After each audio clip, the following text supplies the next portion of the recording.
Hey, welcome to Full 42. We got Pat Marino with us today, and we're doing top 5 games we've only played once. That could be interpreted in different ways, and I like to not discuss what that is until we get on the show. So that should be fun. I'm curious what y'all do with that one. Yeah, me too.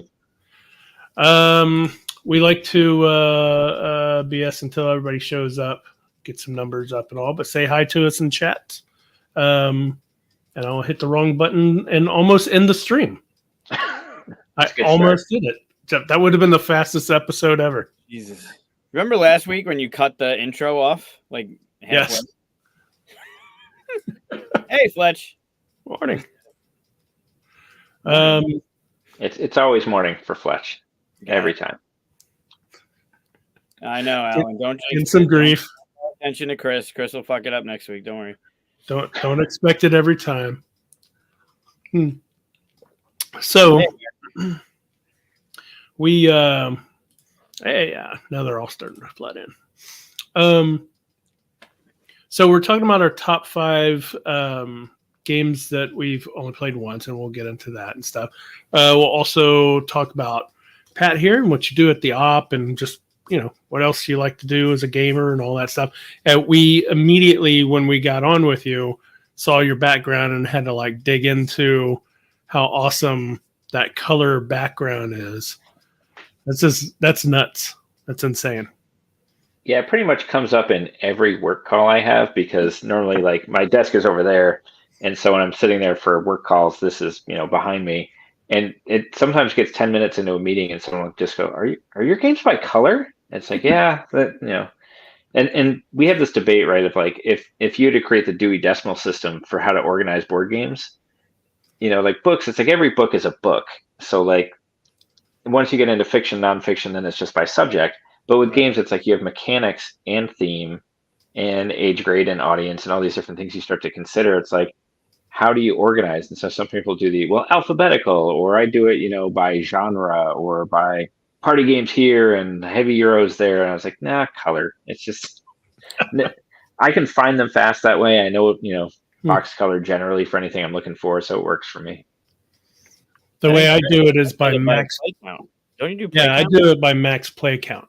Yeah. So if 6 people come over, I can say we can play any of these games and on this way.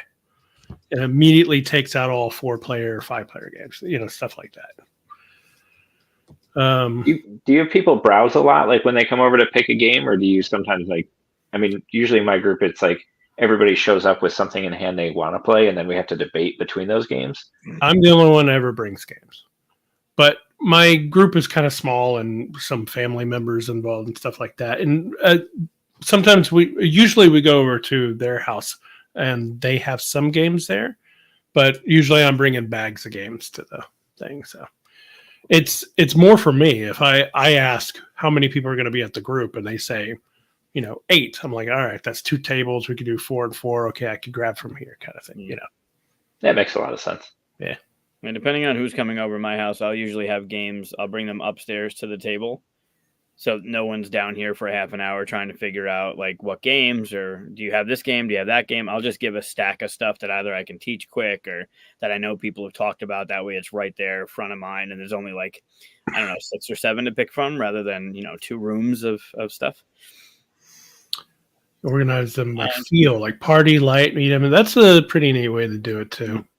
Especially if you're considering we only got an hour left in the night or something. You could just go to one side. That's kind of cool. Yeah, I will say if people are here and they browse, sometimes they'll be like, oh, this looks really cool. Let's play it. I'm like, that's going to take me an hour to relearn how to play it, and then an hour to teach it, and then probably 3 hours to play. Yes, it looks cool, but probably not right now, Right. That is the benefit of not having games over here often, is that if I'm taking games, I only take the ones I know I can teach right off the bat without looking at the rule book. There's a lot of them that I'm like, ooh, played that 3 years ago. You have to relearn that.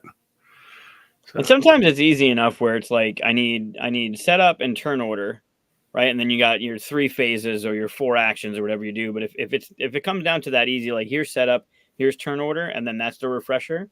But usually, like tomorrow when I go to game night, I'll bring stuff that I know I don't need to go back to the rule book and learn all that shit. It's just quick, up, ready to play. Yeah, it's one thing if you have to look and go, how many cards do we start with if we have 4 players? You know, that kind of thing. But if I have to go beyond setup in the rule book, I just don't bring the game. Yeah. Yeah, a lot of that is how many times you've played it, right? Like, I mean, obviously we'll talk about later the one-time plays, but like, you know, it's like, oh yeah, I've played this game twice 4 years ago.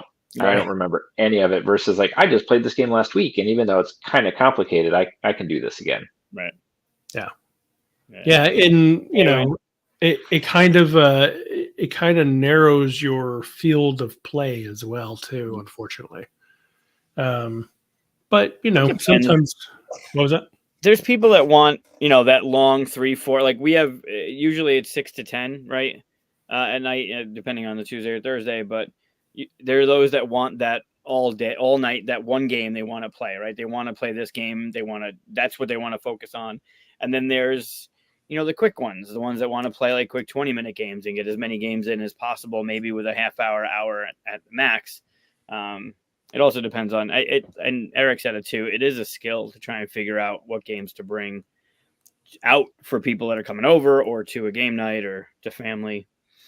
That's another challenge thing too, is like, I'll have people at the game group say, hey, bring Concordia. I'm like, we have 6 players. No. Right. Concordia plays up to 5. Right. So you don't get that. Bring more people so we can have 2 tables and then you get Concordia back. You know, that kind of thing. Or split up. You can split the 6 into the, you know, different party. It'd be like, yeah. You go 3 and 3. Well, somebody can play like Jaipur or Sky Team and the other 4 can play Concordia. But then you got to figure out which 2 are sitting out from that frame. Right. Yeah. Yeah, 6 is a weird number. What's the best number for a group? For a board game group, do you think? 8. 8? Yeah, because then you can do 4 and 4. Yeah, I was going to say 4 because it's like everybody plays together. But when you have 8, it's maybe easier to pick a game because it's like, well, here's the 2 games and people can kind of split between them. Sort of those multiples of 4 are probably best, but then you could jump 12 in with, is hard. You could jump in with just 1 or green team wins or privacy or stuff like that. 1. Well, Dave, what you do by yourself is. Dave, you're married to someone who plays games. I'm glad. I hope they're still together. I haven't asked, but after the gathering, playing the thing from the op, we had an amazing time playing that. But at one point, I'm pretty sure I was happy to see Dave the next morning. Actually, I don't think I saw Dave the next morning. I think they left early on Sunday, so maybe Dave. Don't bring it back up. What happens at the gathering stays at the gathering. So great.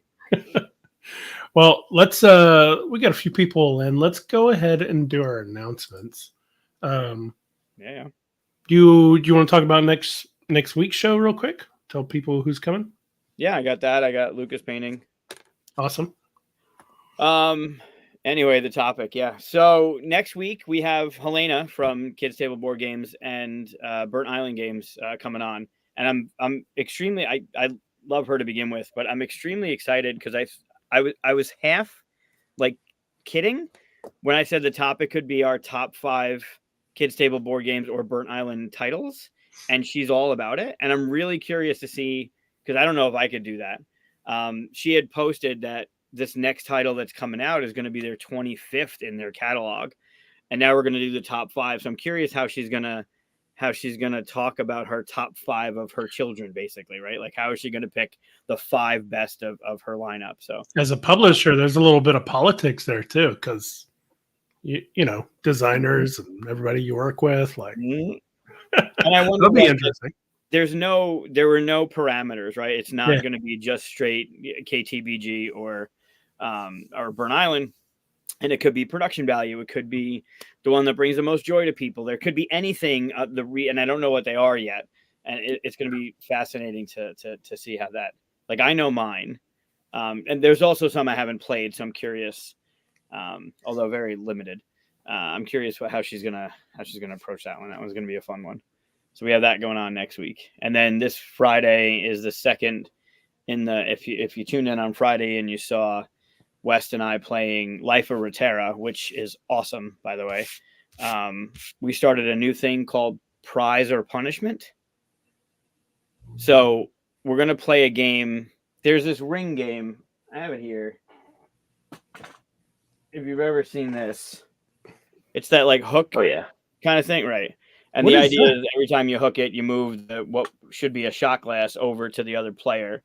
And when it comes off, that person has to take the shot. So what we're doing is we're playing a board game for that purpose. And then at the end, whoever wins, they pick before the series prize or punishment. I picked prize, and if I win, West has to do a watercolor. He can't AI it. He can't get somebody else to do it. He has to do it himself. He has to do a watercolor of Mika and Luca, because I think that would be appropriate for me because Luca does the watercolor. So I think it'd be funny to see him, who is not an artist. He said he's not an artist. And he picked punishment for me. And if I lose, the side and back of my head where I shave, not the top, but the side and the back, I have to do a 90s throwback, like lines in it. And I have to leave it there for the entire next game that we're doing. So I hope you lose. I lost the first one on Friday. We're playing 2 more on this Friday, I think. So I could potentially lose because it takes. You should do the brick wall like Vanilla Ice did. Well, I'm surprised he said that he wanted like the line, like the kid and play kind of lines to it, because I thought I'd do like the 42 logo and a flamingo. I thought he'd go that far with that one, but he was just like lines in the head. So we'll see. And you got to do the one line in the eyebrow too. No eyebrows. That doesn't happen. Just on. At least get like a starter jacket and some Zubas. Really go full like Yeah, Yes. I might get a 6-pack of Zima. Oh, I don't even know if they do 6-packs. I think they only did 4-packs of Zima. So Got to wear the hat a little off like that. Yeah, well, you never wear your brim straight. You always got to get rid of it. He's got his straight. There you go. Not in the 90s. You never wore it straight. Not in the 90s. Yeah. Right. So yeah, that's happening this Friday. I've already lost one. We'll have our. Yep. We're going to be playing it twice on Friday, so I could potentially have to shave my head or lines in my head this coming weekend. So tune in for that if you're interested. Good. Yep. And then I have my Luca painting. All right. So every week, his 2-year-old does a watercolor painting, and we like to show it to everybody and get a Rorschach test for everybody to see what you see. Yeah. See who's crazy this time. I was just small over there. Here's Zima. You always hit the small button. I do. He's a small individual. It's there you go. There's the big one. Before that, does anybody else, you want to talk about any other announcements? Because this kind of. I got nothing going on in my life. I killed a wasp today. How about that? Great. That we should have led with that one. That's the highlight. That's my announcement. Breaking news. Been sick, so my voice is a little weird. Downhill real quick. No, nothing really coming up. Cool. And we'll talk to Pat about the stuff that's coming up, I'm sure. But any announcements, Pat, you want to do during the announcements banner? We can talk about new games and stuff later, probably, but no, nothing else. Okay. Did you kill a threatening animal today at all? I didn't. We did have some coyotes in the neighborhood earlier this week, but which is weird for Atlanta. Like that's not super normal in the city, but it's crazy times. Man, you really just put my whole wasp thing to like. It was even kind of sleepy. I didn't go fight them. I just heard them howling outside, and then my neighbor texted and said, "Don't walk your dogs." I was like, "Good call." Nice. That's a nice neighbor. Yeah. Yeah, you don't want to take on a coyote. That's a wasp is one thing, but coyotes. All right. So here's today's. Yeah, this is done April 5th. And here it is. Ooh. All right. So now we're supposed to say get my comment. Yeah, wasps. Now we're supposed to say what we see in here. I like the colors. Pink and gray are nice. Yeah, the gray is good. I can't see the whole thing. Zoom out. I know. I'm just showing off the colors because the lighting is shitty. It doesn't give you that like the different when it. Remember, I talked about like when it dries, you see stuff in the. It's all one it's color. a watercolor. It looks like. Yeah. I don't know. This one's hard because it's kind of the colors aren't touching each other. Yeah, the red gives like a spilled wine kind of vibe Interesting. to it, but I almost see like a bird shape in the gray. I was thinking tank. A tank? Hey, you don't see the tank? Like, okay, imagine like it just shot. So there's a little cloud. The far left is the cloud from the boom kind of thing. So the head and then the body is coming down. I don't know what all tank is. Bloody skies or something. I'm the crazy one today. That's what's going on. That's the Red Dawn after the battle the night before. Yeah. We got Dragonfly over Stingray. I see the Stingray. Where's the Dragonfly? We got Jet Ski going Super Saiyan. Be blonde. We got Gray sort of looks like a dress flapping in the wind. I can see the dress. Yeah. This is a samurai vanishing into cherry blossom. Ooh, I like the cherry blossom idea. Second later, nothing. That's cool. Yeah, this one is. If you rotate it, I see a creature in the red. Oh, yeah, there's some eyes there. Oh, I see, and it also kind of looks like almost like a praying bear with butterfly wings in the gray. I was gonna say more like a griffin or something, but it's more elephant body than lion, right? Like with like an Easter Isle, like the face from those Easter Isle statues. Oh yeah. Oh yeah, I see that. Yep. I'm with you with the griffin. I see the griffin there, or like a sphinx griffin or something. Gargamel looking up at red smoke from his potion. Interesting. That's cool. I like Gargamel. Monkey talking to a flying monkey sideways. Barry, I think we found the crazy one. Also, Pokemon battle this direction. Oh, whenever you face it the other way. Okay, yeah. Pokemon battle, yep. I can see that. It definitely looks like an evil red being like eyeballing the gray when you turn it that way. I like that one. I like the colors in it. Yeah, I like it too. Gray is a underused color. It's a good one. This was a ghost for me. I could see ghost. Like something with the mountain range or a sunset in the background. Like, I don't know, either you're dressed up for Halloween or something, but I saw a ghost. I can't unsee the dress, actually. I can't unsee the griffin. I don't see the griffin. Where's the griffin? Oh, this way. Yeah. Also, this looks like one of those hairless fucking cats.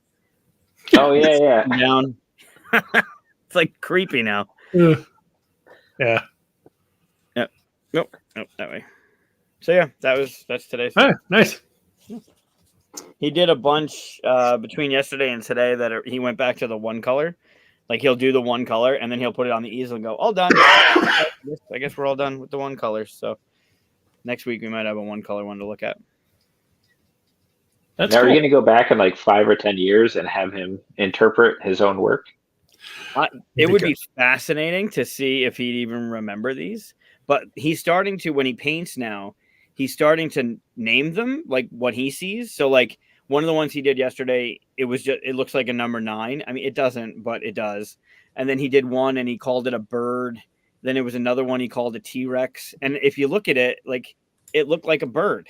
Like there was no doubt about the shape and he just saw a bird. So it's kind of, he's starting to name them now too, which is really interesting. He called that one a bird?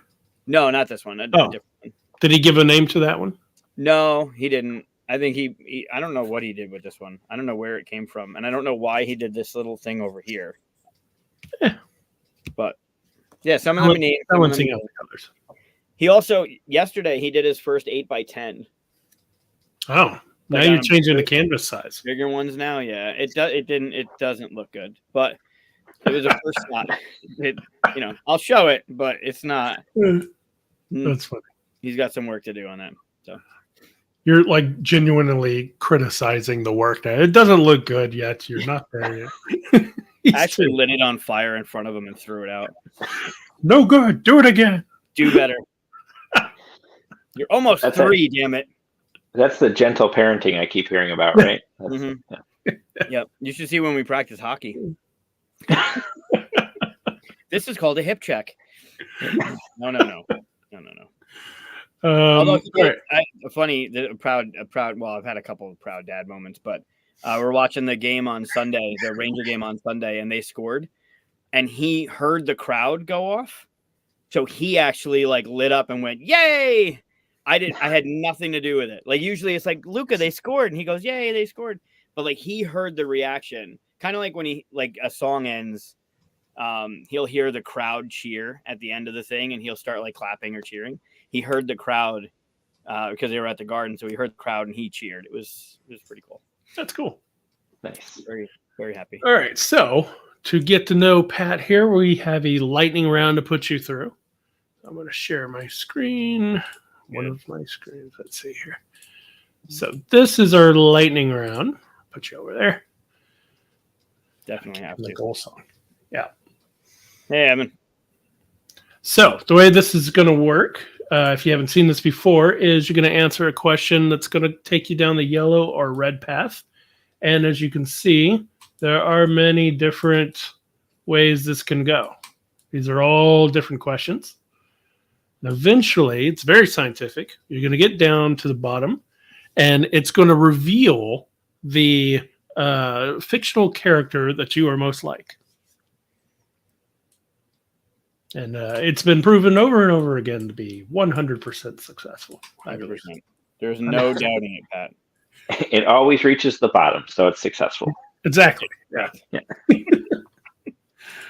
Let's see. Hey, Evan. Did you already put that one up? I did. Okay. All right, so let's do the lightning round. You ready? Do it. Hey, you don't have to go super fast.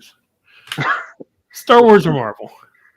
Oh, I gotta go Marvel. This is I somehow missed Star Wars as a kid. Like my parents weren't into it. Like we didn't have a VCR until like way too late to own a VCR. So like my only Star Wars experience was like, oh, Star Wars is on TV and it's the middle of one of the movies. I will watch for a while and not know what's happening.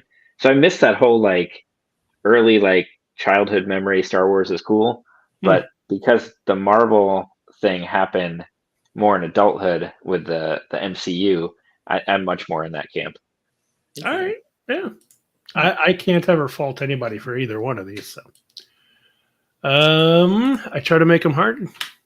Doctor Strange or Spider-Man? I mean, it's hard to hate on Spider-Man. I think everybody loves Spider-Man, but I'm a Doctor Strange fan. Maybe it's because you gotta have the degree, right? Like that. That's, like he's a superhero because he learned to be. Like that's pretty cool to me. He's just like, oh, I'll just read a bunch of books. Now I have superpowers. Like it gives hope to the rest of us. You don't have to find a radioactive spider. You could just go to the library and then save the world. That's a cool way. Doctors for doctors here. Okay. Super intelligence or super strength? I think I got to keep the theme going with that one. Like I'll go super intelligence. I feel like I can get out of a lot of situations. Super strength, like unless you're going to fight a bunch of people, I don't know what I'm doing with that. Maybe picking up a car once in a while, but I'll go intelligence. It would make parking easy. You just walk over and move a car over. Yeah, just clear a space, like check somebody's car down the street. Yeah. I could have guessed after what you said with Dr. Strange. Which way to go there? All right. Grow to 20 feet tall or shrink to 1 inch tall. Is this like a permanent thing or like a power? Yeah, I don't ever really define it. I like to let you go with what you want to say. Like as a permanent thing, both of these feel super inconvenient. Like you can fit nowhere or you can get stepped on. it's just, geez, this is tough. Even if you have an ability to switch back to your normal size, um, I feel like I would go 20 feet tall just because it's safer. Like being 1 inch tall, I would be very concerned about like getting squashed somehow or like picked up by a hawk. I don't know. Like it's probably safer to be 20 feet tall and be powerful. Well, if you could go back to your normal size and get picked up by a hawk, if you did it real fast, you'd just surprise the hawk, I think. Yeah, if you waited too long, you'd be in trouble. You just pull the hawk out of the sky. Yeah. All right, we're going 20 feet tall and going to the library. Rolling Stones or Beatles? Oh, this is easy for me. This is Beatles. Oh, nice. Be a roommate for a year with Shrek or Donkey? I feel like Donkey would get on my nerves real fast. I got to go Shrek. He's a bit of a grump, but I can be too. So I think that's the way to go. Be an adventurer in D&D or a rebel fighter in Star Wars?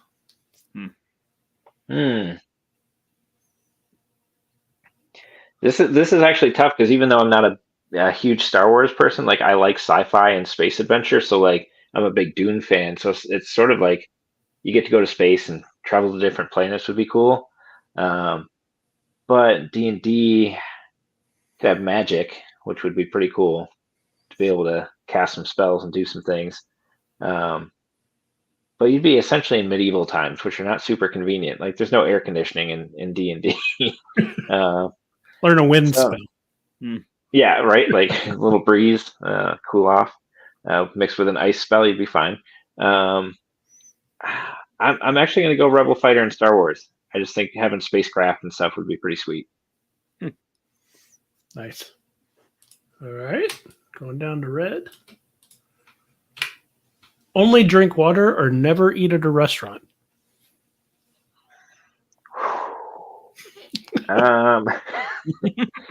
That's the response I like to see on some of these. Yeah, I want to argue semantics here. Like, can I drink flavored seltzer water or just plain water? Just water. And never eat at a restaurant. Can I DoorDash? Does that count?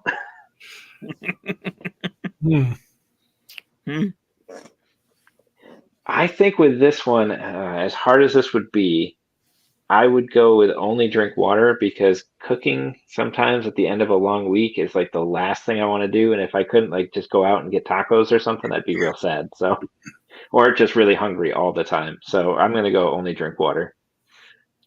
Nice. Yeah, that's a tough one.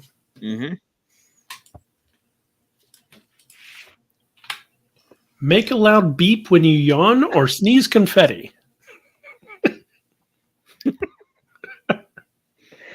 I feel like it's bad enough when you like yawn in a meeting or when somebody's talking, but if it also beeped, I feel like that's just really insulting. I'm bored and beeping at you. But sneezing confetti, I don't think would ever not be funny. Like allergy season, just like walking around just sneezing confetti everywhere. And honestly, it's better than just snot everywhere. So I'm going to go sneeze confetti. I almost kind of want that power. Yeah. Completely furry all over or smell like a fish? Woof. What's up, typo? Or smell like a fish. Yeah, smell like a fish. Sorry.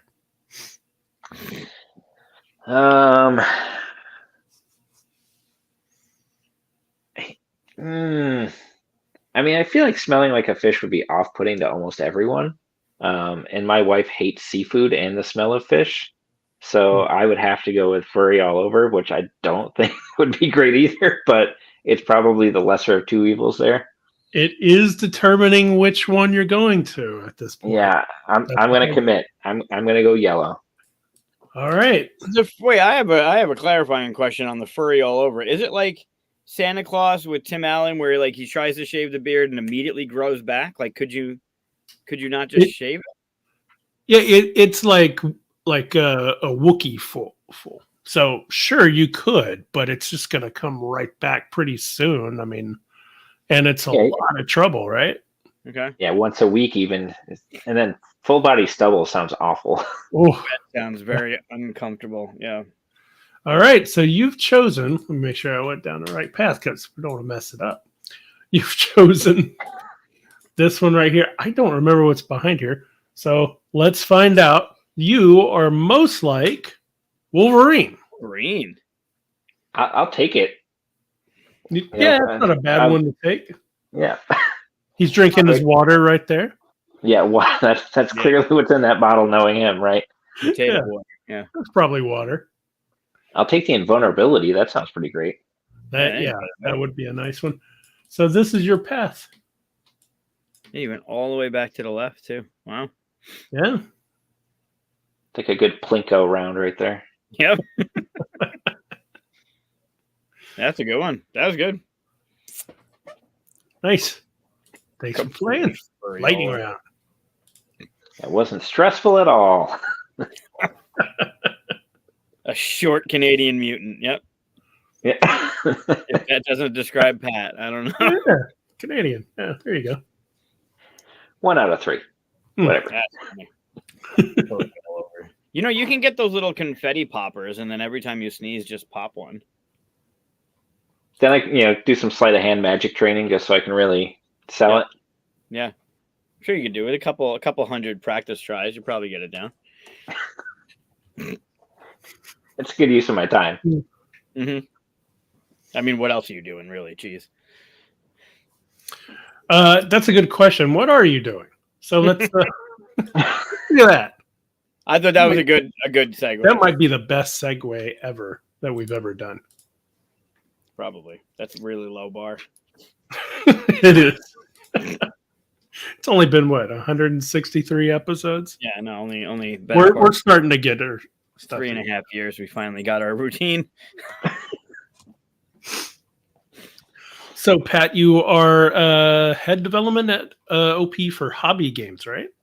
Yeah, so I'm the director of we have like hubs is kind of how we describe it, like 3 product hubs at the op. So one is party and family games, one is co-brand games, which I always describe as like a game with an IP you love. So like Monopoly with an IP on it, things like that, and then hobby games. So I'm in charge of basically picking product and making strategy for our hobby game line. Which is where a lot of the newer stuff from the ops coming from, right? The last year was the Perfect Wave. This year is Gnome Hollow, and right, trying to deviate from the normal.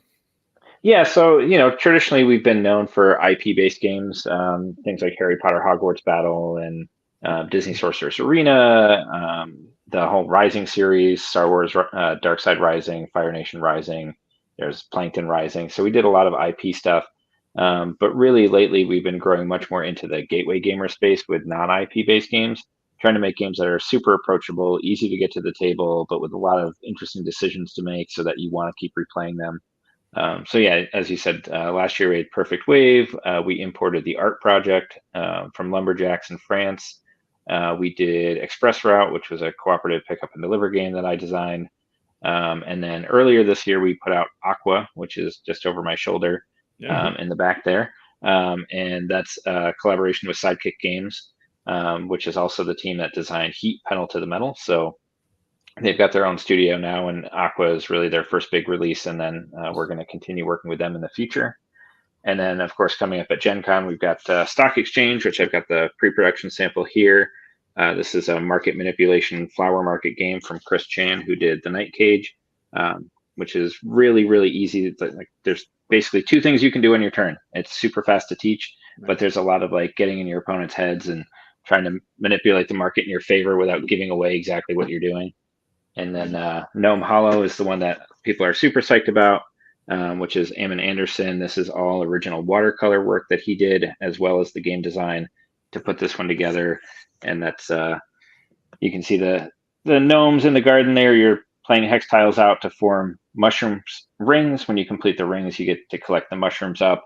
And as you do that, you get to trigger some bonuses on your player board, which creates, you start with very simple turns, place 2 tiles, do a single action. but as the game picks up, it turns into combo turns where you get this like cascading effect of, oh, this lets me do that, which lets me do that, which lets me do that, and then I just scored a bunch of points, which just feels really satisfying to be able to do. And both of those will be out at Gen Con this year, so early August. They'll be hitting stores around August 5th. And thanks, Fletch. We miss Fletch. Fletch used to be part of our dev team. He's now over on Lorcana team. Maybe someday we'll steal him back. We'll see. Probably not. He loves Disney. He loves trading card games. So we're happy for him to be over there, but we do miss him. Hey, you mentioned Sorcerer's Arena, and we got Fletch in. You mentioned Hogwarts and the Rising series, and we got Andrew in. It's a good, some good things there. Yeah, a lot of former Opsters on watching, which is cool. And you know, especially now as we get more into hobby, I know a lot of the folks that we've had, both Andrew and Fletch included, are really passionate about hobby stuff, and we're, I think, making bigger foray into that market than we've ever been doing at the op. And a lot of sort of opportunities have come up for us to expand in that space. And it's sort of, I look back at like a lot of people who are passionate about that aren't on the team anymore, and I'm like, oh, this would be a great time to have you back because of what we're doing and the fit. But right now we're really locking in the what year are we in? 2024, 2025 line. It's weird because we're talking about 2026 at work right now, and like I'm just like I lose track of where I am in the calendar. But next year's line is full development already, and we're really excited about some of the titles we've got coming out. And then we're already starting to look at a really cool game for 2026 that could be really special if we can get it. So lots of cool things on the horizon for sure. Nice. Yeah, it's been pretty busy for you, right? Last year you had a couple games dropped, you got married, like things are moving forward all over the place. Yeah, it was kind of a whirlwind in the fall because we had Perfect Wave and Express Route came out at Gen Con. Really, they were out a little bit before that, but that was like the first big push. I got married right after that, and then we kicked off our honeymoon by going to Essenspiel and like doing the show there. And that was my first time there, first time in Germany, and then like went from there and toured around Europe and stuff and came back. So it was pretty hectic. And then we came right back into it in the spring with like, okay, we got to get these contracts done for next year. We got to get everything in motion and really do that. And then Aqua came out right around February. So that was really launching our 2024 pretty early. It's Peter asking some questions. Yeah. So the hub, the full team. So we've got me as the director. We have an art director. His name's Arlo Hitzeman. We have a brand manager who's effectively like she's oversees project management and schedules and everything. Her name's Carol Johnston. And then we have Andrew Esposito is our marketing strategist for hobby. And then Emily Sim and Molly Varela both step in and do production. So when we need to quote things and work with factories and stuff, they deal with all of that and usually put up with my nonsense as I, okay, let's spec this game out to the nines and put every component under the sun into it. And they come back and they say, okay, do you want this thing to retail for $300? And I say, okay, let's dial it down. Let's figure out what we can do. But they're really, really creative about trying to find solutions to make all those things work. And then there's a couple other people at the company that sit in on our team meetings from time to time, including Adam Splendorio, who's head of like all of our creative department, to just give some guidance, some strategic direction, things like that. And then we're really fortunate, like that tight hub team. And I forgot Mondo Davis, who's our new dev that we just hired. He just started a couple weeks ago doing development testing for us in the hub. Outside of that, though, we have like a whole marketing department, a whole creative services department that does graphic design, 3D, all those kinds of things. We've got a sales team, operations. So even though our hub team is this really tight-knit small group, we're backed by a lot of internal resources that the op has to do all the things we need to do, which is a huge asset.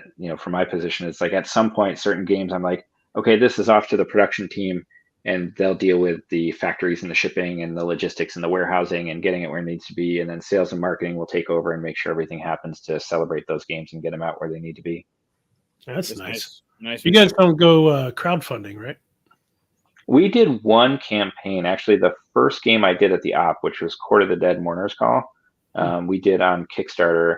It did pretty well on Kickstarter. Didn't do a whole lot after. It was big, heavy dudes on a map miniatures game, which was like way outside the wheelhouse for the op at the time, which was why we did the crowdfunding. We haven't gone back to that since, because of our size, a lot of the things we want to do, we can just go ahead and do a print run, and we really do well in the retail placement space. We have access to a lot of stores throughout the US, everything from mom and pop hobby shops all the way up to working with the big box retailers, and then international as well. So, for a lot of things, it doesn't quite make sense for us to go that route and do it's a big extra lift, right, to run the campaigns and do everything leading up to the campaigns to build the audience. But it comes up all the time. Like, what if we kickstarted this? What if we put more stuff in it? What if we did the thing? And there's a couple projects we've kind of eyed that could go that route, but for the foreseeable future, we're not doing any crowdfunding. We have a colleague of yours that'll be on the show in sometime in the coming weeks, and one of my favorite. I talk about the industry and the people in the industry often, and how they're some of the most genuine humans I've honestly ever met in anything I've ever done. And Tony is one of my favorite humans on the planet. He is such a genuine human. I look forward. I only get to see him so often. Either it's a quick booth visit, right, to come and take a picture with whatever, or you get to hang out with him at the gathering for an extended stay. And every time I see him, like, he's just a stellar soul. I know you're not in the office with him because you're literally on opposite coasts, but what's it like being able to be around Tony, like to have his years of whatever and his the way he thinks about things? Yeah, it's pretty fantastic. Like, Tony's a huge part of why I'm at the op. Back when I lived in San Diego and I was doing independent game design, he was the person I would pitch to, both him and Andrew Wolf. And ultimately, that Court of the Dead project I mentioned is how I ended up at the op. I was doing that game, and then they brought me in full time. And so for my first 4 or 5 years, when I was working in the office before COVID hit and I moved, I got to see Tony every day, and for a short period of time, he was my direct supervisor. So it was pretty awesome to get his mentoring. And even now, because he's our vice president for inventor relations, all of the stuff I do, taking pitches for games, working with inventors, managing stuff in that database and trying to pick the right games and get the contracts where they need to be. Tony is really my primary resource for all of that. So I get to work with him a lot. But I do miss those like after work hangouts. Like, the office we were in when I started was next to a brewery, so a lot of like days you'd like just walk next door at the end of the day and get a beer and like have that socialization. And I mean, being able to do that with great people like Tony was pretty amazing. Yeah, that's awesome. That's cool. Eric's got a good question. You guys gonna be at Origins? We are not. This is the first year in memory that we are not doing a booth at Origins.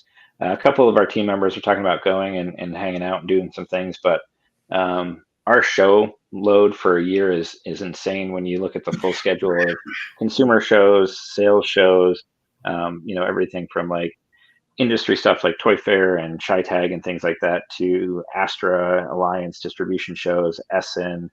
Tony was at Cannes this year. He just got back from Tokyo. We're doing stuff at UK Games Expo, Essen, PAX Unplugged, PAX West. It's just a lot. Yeah. And so we were trying to figure out how to shift some things around because we wanted to go back to PAX U this year. We went the first year and we hadn't been back, and we really wanted to make that show happen. So we chose to skip Origins this year in order to allocate the resources for PAX U. And then we just added PAX West because the Avatar deck building game is releasing around that time, and we thought that'd be a good opportunity to show it to a new audience. That's cool. That's good timing. Avatar, nice. I know why he's if you do have a chance to sit with Eric at some point in the future, him and his team, they make some of the coolest stuff coming out of a design team that I've seen in recent times. So if you do, a little plug, I guess, you have an opportunity to sit with him, definitely take it. Yeah, for sure. I'm always happy to meet with people, see what they're working on. I mean, I've shared with some folks, I think as of now, we're up to over 600 inventor and other submission games we've seen since January 1st for hobby, which is kind of bonkers. And not, some of those, it's a quick glance, right, of like from like judging the Ion Award or Cardboard Edison or something where we go, yeah, it's not for me, and move on. And others of those are games we've played 5, 6, 7, 8 times trying to figure out if they're right for us.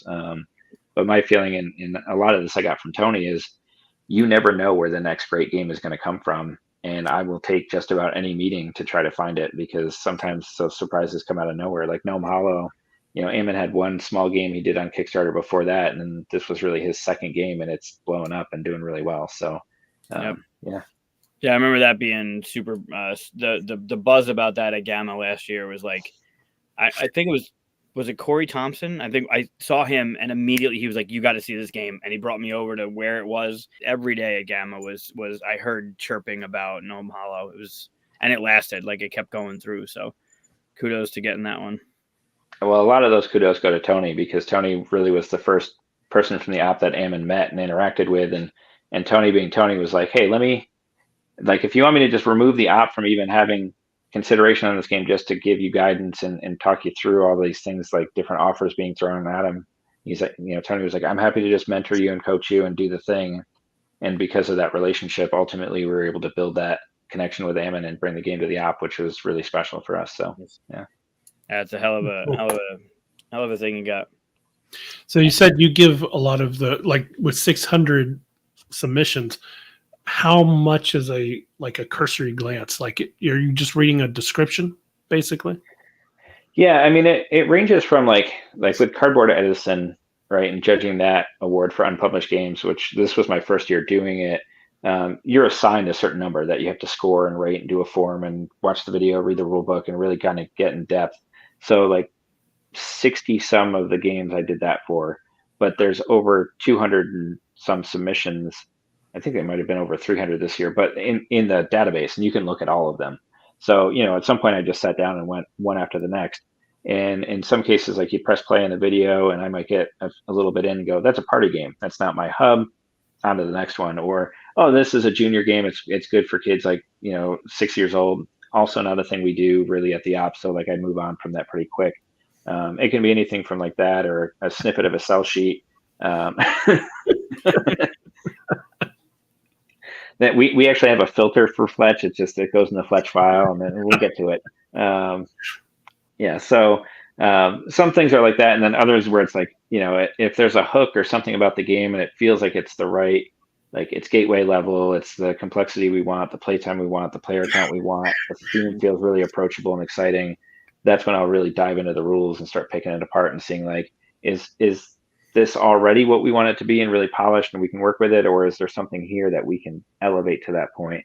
And that's where it gets really tough. And like more and more I see, it's like once upon a time we would take a game that was kind of rough around the edges and we'd say, "We'll put a year into this and we'll get it where it needs to be." And now with the volume of submissions, the number of inventors out, and I think the broader awareness of like how to get your games in front of publishers, it's like with everything that's out as far as resources now, we just see so much more. And it's like, yeah, this game is really good, and with a little bit of dev it could be great. This game that I'm being pitched is already great. And it's so hard sometimes. It's like, I can do maybe 4 or 5 hobby games in a year, and I've got to pick out hundreds.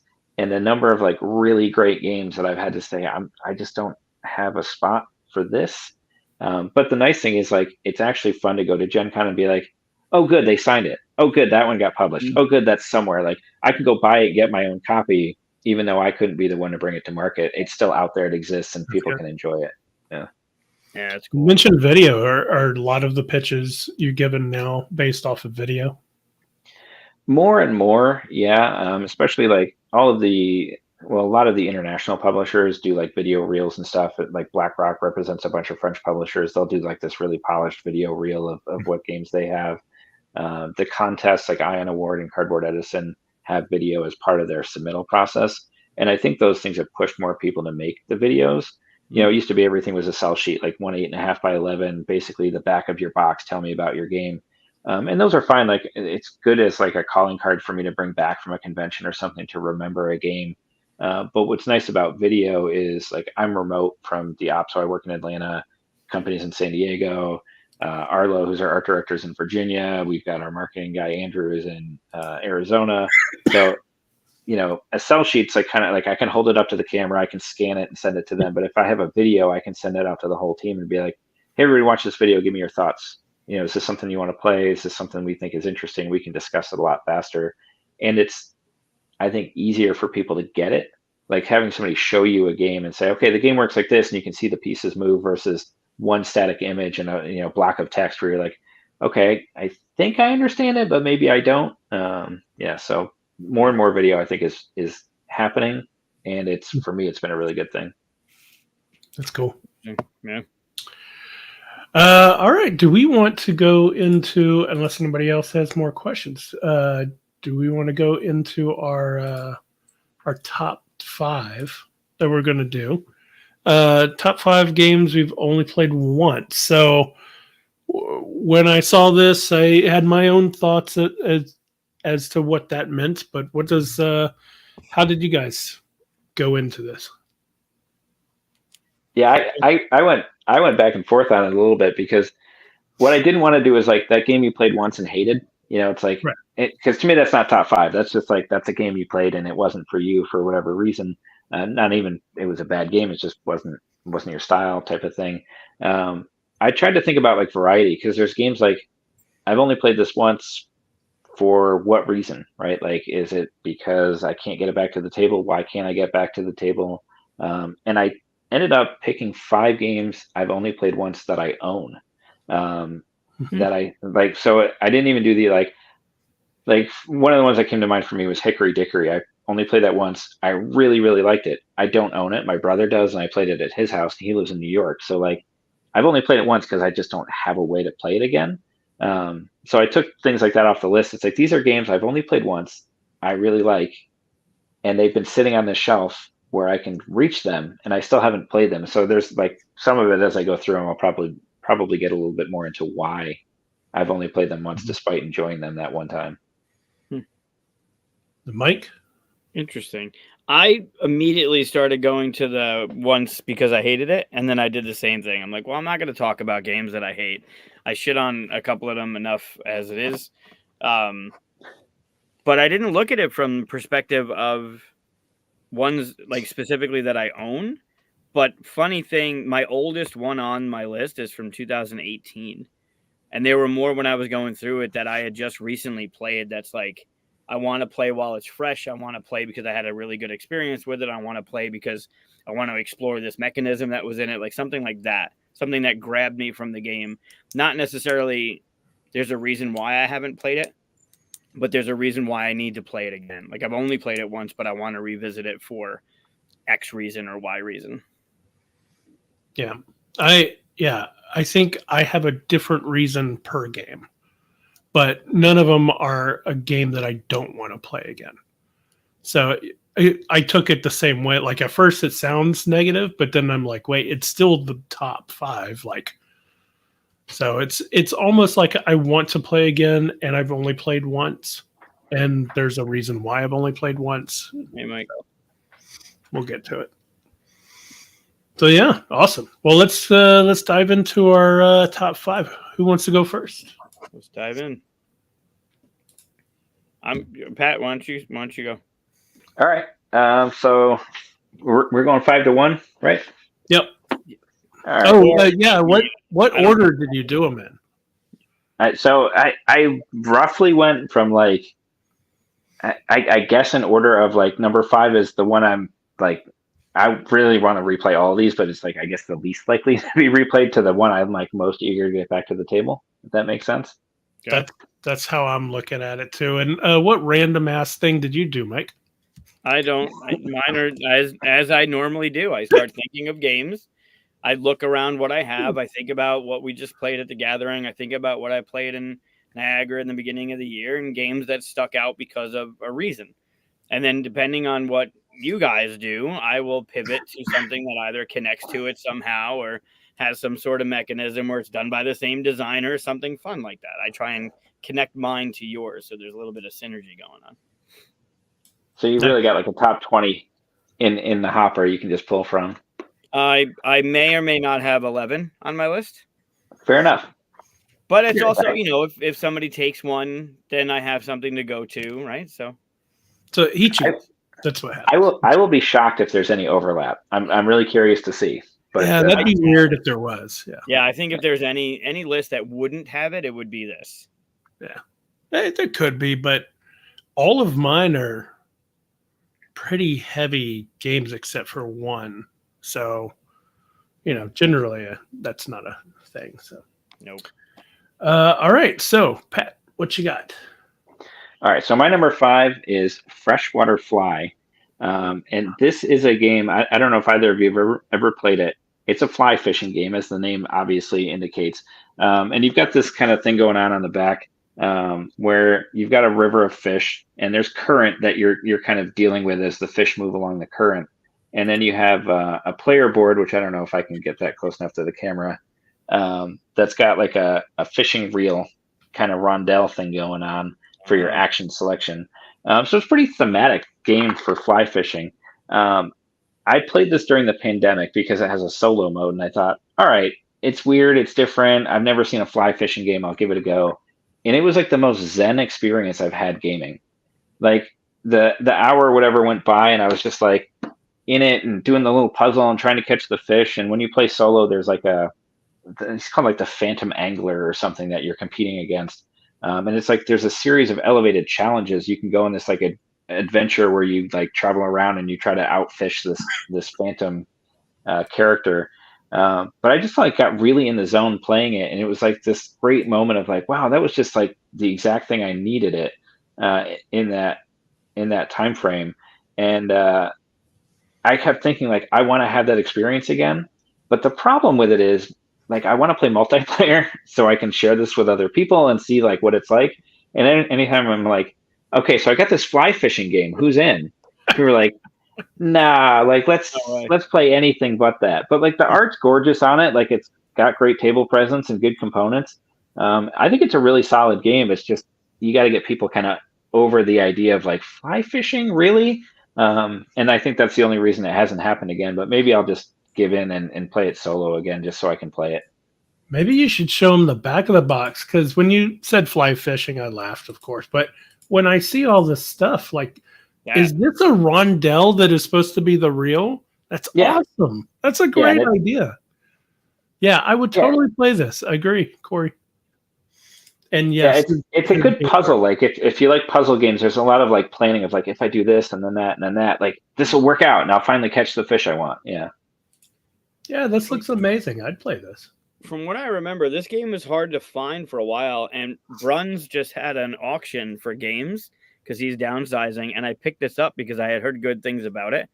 So I'm super happy that you have this on your list, because I was like, it's a fly fishing game. I had no idea about the rondelle as the reel. Like, that sounds awesome. The art looks stellar. That's cool. Yeah, I think I just saw that Eric mentioned it's a sort of a sequel to Coldwater Crown, which is a game a lot of people really like. I actually played this one first and liked it so much I bought Coldwater Crown, and I never played Coldwater Crown. It's sitting somewhere behind me on the shelf just waiting to come out. But it's sort of like I want to replay this one before I learn that one. But you got to be in the mood for a fishing game, I guess. Apparently. Yeah, I'd totally play this. This looks fun. Well, that's cool to know. You play a lot of solo games?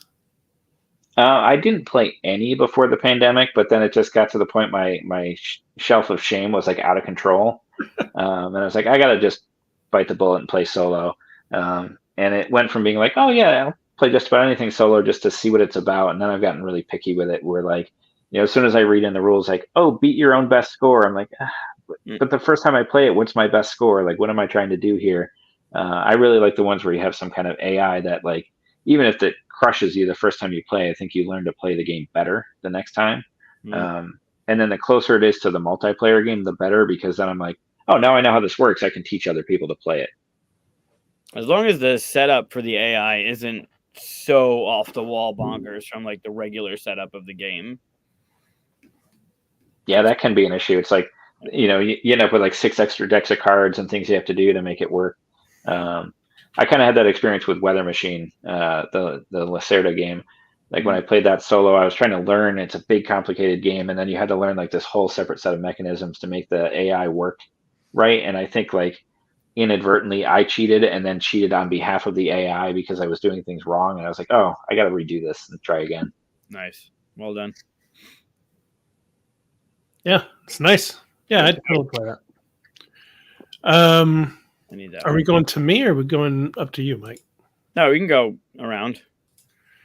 I just noticed that the cover I was about to show, someone threw a weird threw a brawl image on the top of it, so I gotta change it. Why is that in BGG? That's funny. Like the penis in the Little Mermaid cover. Yeah, they. Well, I mean, it's very obvious. It's not like hidden or anything. But all right, well, I'll have to show the. I guess that's Japanese version of it. But yeah, so mine is just disappeared on me. Where'd it go? I'm doing so well. Here we go. My number 5 is Brass. The Lancaster one, I think it is. This is the version I played before they came out with all the very pretty version and all that.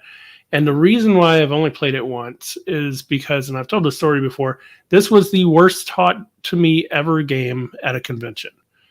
It felt very much like the guy just wanted to find some people to be artificial intelligence enough to play against. So he only taught us just barely enough to go.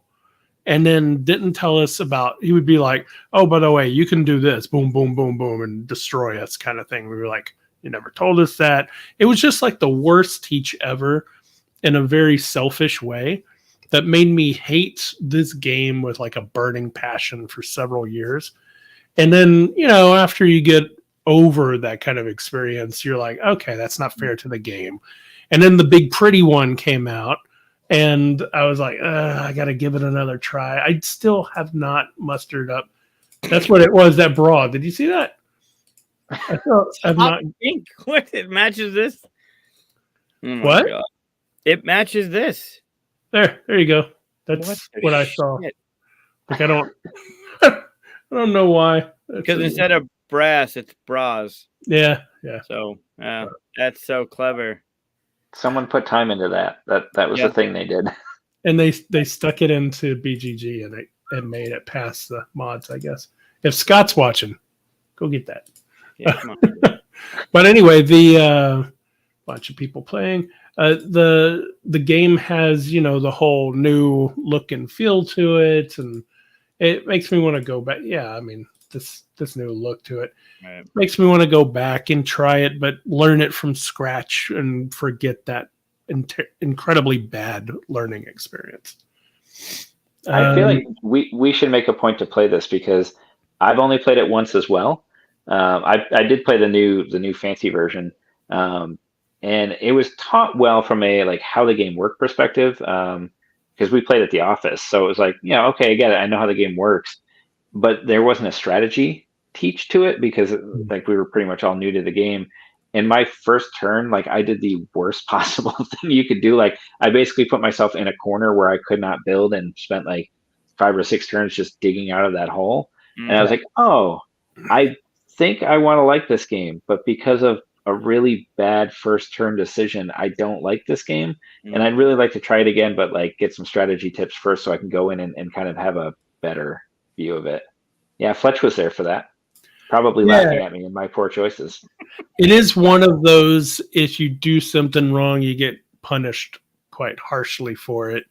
That, you know, you go, oh, the next time I play, I'll know. The next time, and you get better and better, which I'm not adverse to. But if someone's teaching me that at a con, I almost expect them to kind of warn me about a few things. And this guy he just did not care about our experience at all. He was just like, let me just get you to where you're going to be doing stuff so I could do my turns, that kind of thing. It was an awful experience. So, but you know, that was many years ago, and eventually I'll get it. I'll get to it. So I've heard it's a great game. Supposed to be a good one. I think the other one's number 1 still, right? It hasn't gotten overtaken yet. Yeah, I have that one. I still need to play it. Again, that one has been held back just off because of that the association. Right. Made me not want to. But, you know, I didn't tell Matt that when we were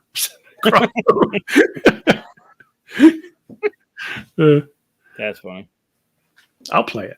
I'll definitely play it. Just hadn't gotten to it. Mm-hmm. So what's your number 5, Mike? What random number 5 are you grabbing? Yeah, it's totally random, and I don't think I can piggyback off either one of yours, actually. You don't have a bad teach one? You don't have a fishing one? Don't have fishing. No, fishing's not on my list. None of these are bad teaches. Well, the negative. I have 2 on my negative. I don't want to ever play again list. But while Fletch is here, I'm going to talk about Fletches. So 2 years ago, I played Sorcerer's Arena with Wolf at the Gathering, and I loved it. I loved the concept of having the different characters go up against each other. I loved the movement. I loved the gameplay. I loved the way that the selection goes, like which character is going, like all of it really made sense. I think there's the one thing about the dials that didn't make sense, but the game, like I left there going, I really enjoyed that game. I like Disney. I like the idea of having the characters all be in battling kind of thing. And then I never played it again. And then just this holiday, there was the sale and I picked up the entire run, the base game and all 4 expansions for like $60. It was something bonkers. And I have it out and I want to play it again. I remember really enjoying it. And I love the way that it all kind of worked together and how you can you have your team fighting another team. But I haven't gotten around to playing it again. So this is on my list of, I only played it once and I want to because I enjoyed the way the game felt when we were playing it. That's cool. I haven't played this. I would play it. It's really neat. Yeah, I'm obviously biased, right? But it's such a good system to be able to pick 3 unique characters and put them together, right? And because they're Disney characters, you have like a sense. If you've played any kind of arena combat, and you're like, oh, what kind of character would Sully be? Like, okay, obviously he's a brawler, right? Like it just kind of comes together in your mind that you can intuitively put together these teams and have a sense of how they're going to play and play off each other. But then some of the combos that reveal themselves, it's like we have a really tight playtesting community around this game that's like super into it. And like just yesterday, somebody asked like, oh, I'm having a hard time figuring out how to use Davy Jones. Like anybody have tips? And the response was like 30 paragraphs of like strategy, right? For that one character, which is really just cool to see folks get that in depth with it. I loved it. I loved the way that, I mean, if you're familiar with like those kind of skirmish games, right, where you're trying to put yourself in a position to have your abilities trigger and be a certain amount of way, but having the acrylic stands, right, so you got the front and back art, like it just, everything on the table, it all really popped. And I think what stood out, not only the acrylic, I think the base thing was a little bit of a misstep, but the way that the selection worked, like with the little token that like slotted into whoever's turn it was off to the side of the board. Like it just, everything about that, it felt very well done and thoughtful as somebody who knew the IP would be able to put into that thing, right? Like when Stuff of Legend came out, Kevin Wilson reread, like it was coming out and then it was put on hold and Kevin got to reread the series. And he made sure like all of the characters' abilities made sense to who they were in the series. And this one really felt like, and I know Fletch from being out at conventions, but I don't know him enough to be like blowing smoke. But it really felt like someone knew the IP well enough to be like, this is, like you said, how Sully would work, or this is how Jack would work, or this is what Gaston would do. And then you're trying to make that work with a character that doesn't even live in their world. And it all worked really nicely. Yeah, it's safe to say Fletch is a Disney fanatic. Like when this opportunity, because this Sorcerer's Arena is sort of based on an app that Disney had, like a battling app, right? And so it's the story and the character art and things like that came from that. And they gave us a chance to make a tabletop game. And I was like, okay, we have a designer in house who is a Disney fanatic, who's also a Magic the Gathering fanatic. And if we're going to make a battler game that really puts like a little bit of organized play together with a skirmish and Disney, it was like the perfect opportunity to have Fletch there and work on it. I think he could have done thousands of characters for this if given the opportunity and done them all really deeply thematic to who they were in whatever film or show that they were part of. And the sort of range of characters they put into the app was pretty broad. I wish this game had performed better in retail. That we could have done more and more sets for it because we had tons of ideas and things that could have expanded into it. But the audience just hasn't grown the way we wanted it to yet. So I think we just need more people to know about it and give it a shot. Well, the base has what, 8 characters, 6 characters? 8 8 in the characters, base, and then 3 in each of the expansions. 4 expansions. So you got 12 expansion characters and 8 in the base. You got 20 different people that you can mix and match into these different teams. It's still got what I think is tremendous replayability. I hope, anyway. Is Gaston especially good at expectorating in the game? He doesn't break into song, which Uh, he sort of should, right? Like, Players can, though. yes, and sometimes do. Yeah. You do an Oh, AR okay. version of it where you just hold your phone up and he starts dancing and spitting everywhere. That's good. Yeah, I would try that. I haven't played that one. I can imagine. Very cool. All right, Yeah. so we're down to number 4. It also, like, if the character decks weren't so overwhelming either, right? Like, there weren't dozens of cards for Mickey and dozens of cards for Jack. Like, it's a very slim, like, if you shuffle these, shuffle that, and that comes up, but there isn't like a whole bunch of stuff where you're never going to see the cards come up. Even that was like clever. Yeah, that and you think about like trying to make a character thematic with 10 cards, right? Like, and have it be unique and special and really do something different from the other characters is a lot to do in the design space. But again, that's why we trusted Fletch with it, and as much as possible, I got out of the way and let him do his thing. Yeah, because you got like Marvel United, right? And everybody's got the same amount of cards, give or take one, and then you have like 4 or 5 of them that make the character special, but it really doesn't. It doesn't do in that. And the game is, I love Marvel United, but it doesn't. You don't feel like, I guess you kind of feel like Black Widow, or you kind of feel like the Hulk, but like these made sense. These cards made sense for those characters. It was very clever. Cool. All right, Pat, what's your number 4? All right, my number 4, the Transcontinental. Wow. So both of those are fairly recent, right? 2019. This one's 2022. Yeah, so this was a Kickstarter game that I did not even see on Kickstarter from Wheelhouse Games. And essentially the designer is the artist, is the publisher. It's very much an indie kind of project. I happened to be in a local game store here one day, and one of the stores in the Atlanta area does a lot of Kickstarter. Like, they carry a lot of Kickstarter special editions. And this was just sitting on the shelf, one copy all by its lonesome. And I just thought the art on it was gorgeous, so I picked it up. And I like worker placement. It's a worker placement game. But what's unique here is you're building the Transcontinental Railroad across Canada. And each round, essentially, the train is going to go out to the end of where the track is and being built. And then players are going to contribute resources and help extend the track. And then it's going to come back to the beginning and pick up more resources. And then it's going to go out again. And each time the track gets a little bit longer. And if you kind of look at it from the top down here, that center row is where the train's going to go. And then you can see those pieces of track will get built and it'll expand. And then on either side of the track are these little outposts. And you can send telegrams ahead to basically program your worker actions out to those spaces. And as the train goes out and comes back, you can choose to activate those workers.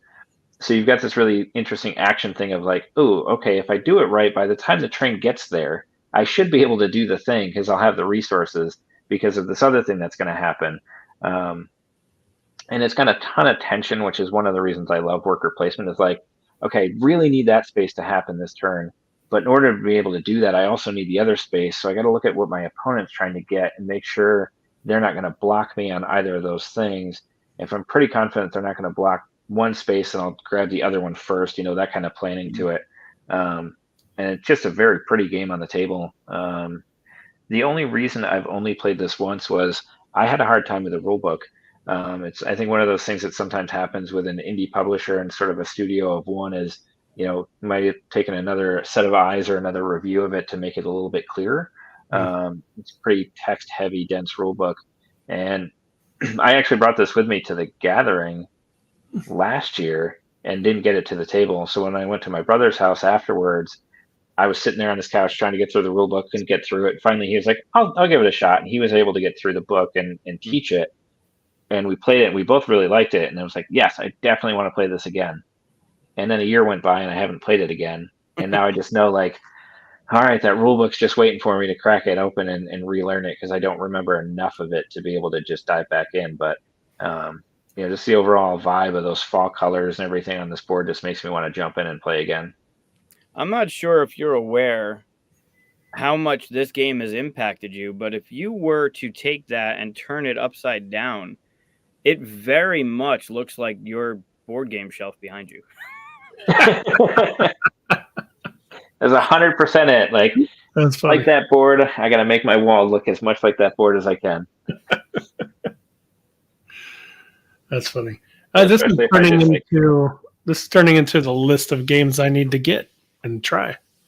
We should have done this before the gathering, and then when we were all together, we could have just been like, all right, let's just play through these 15 games. Yep.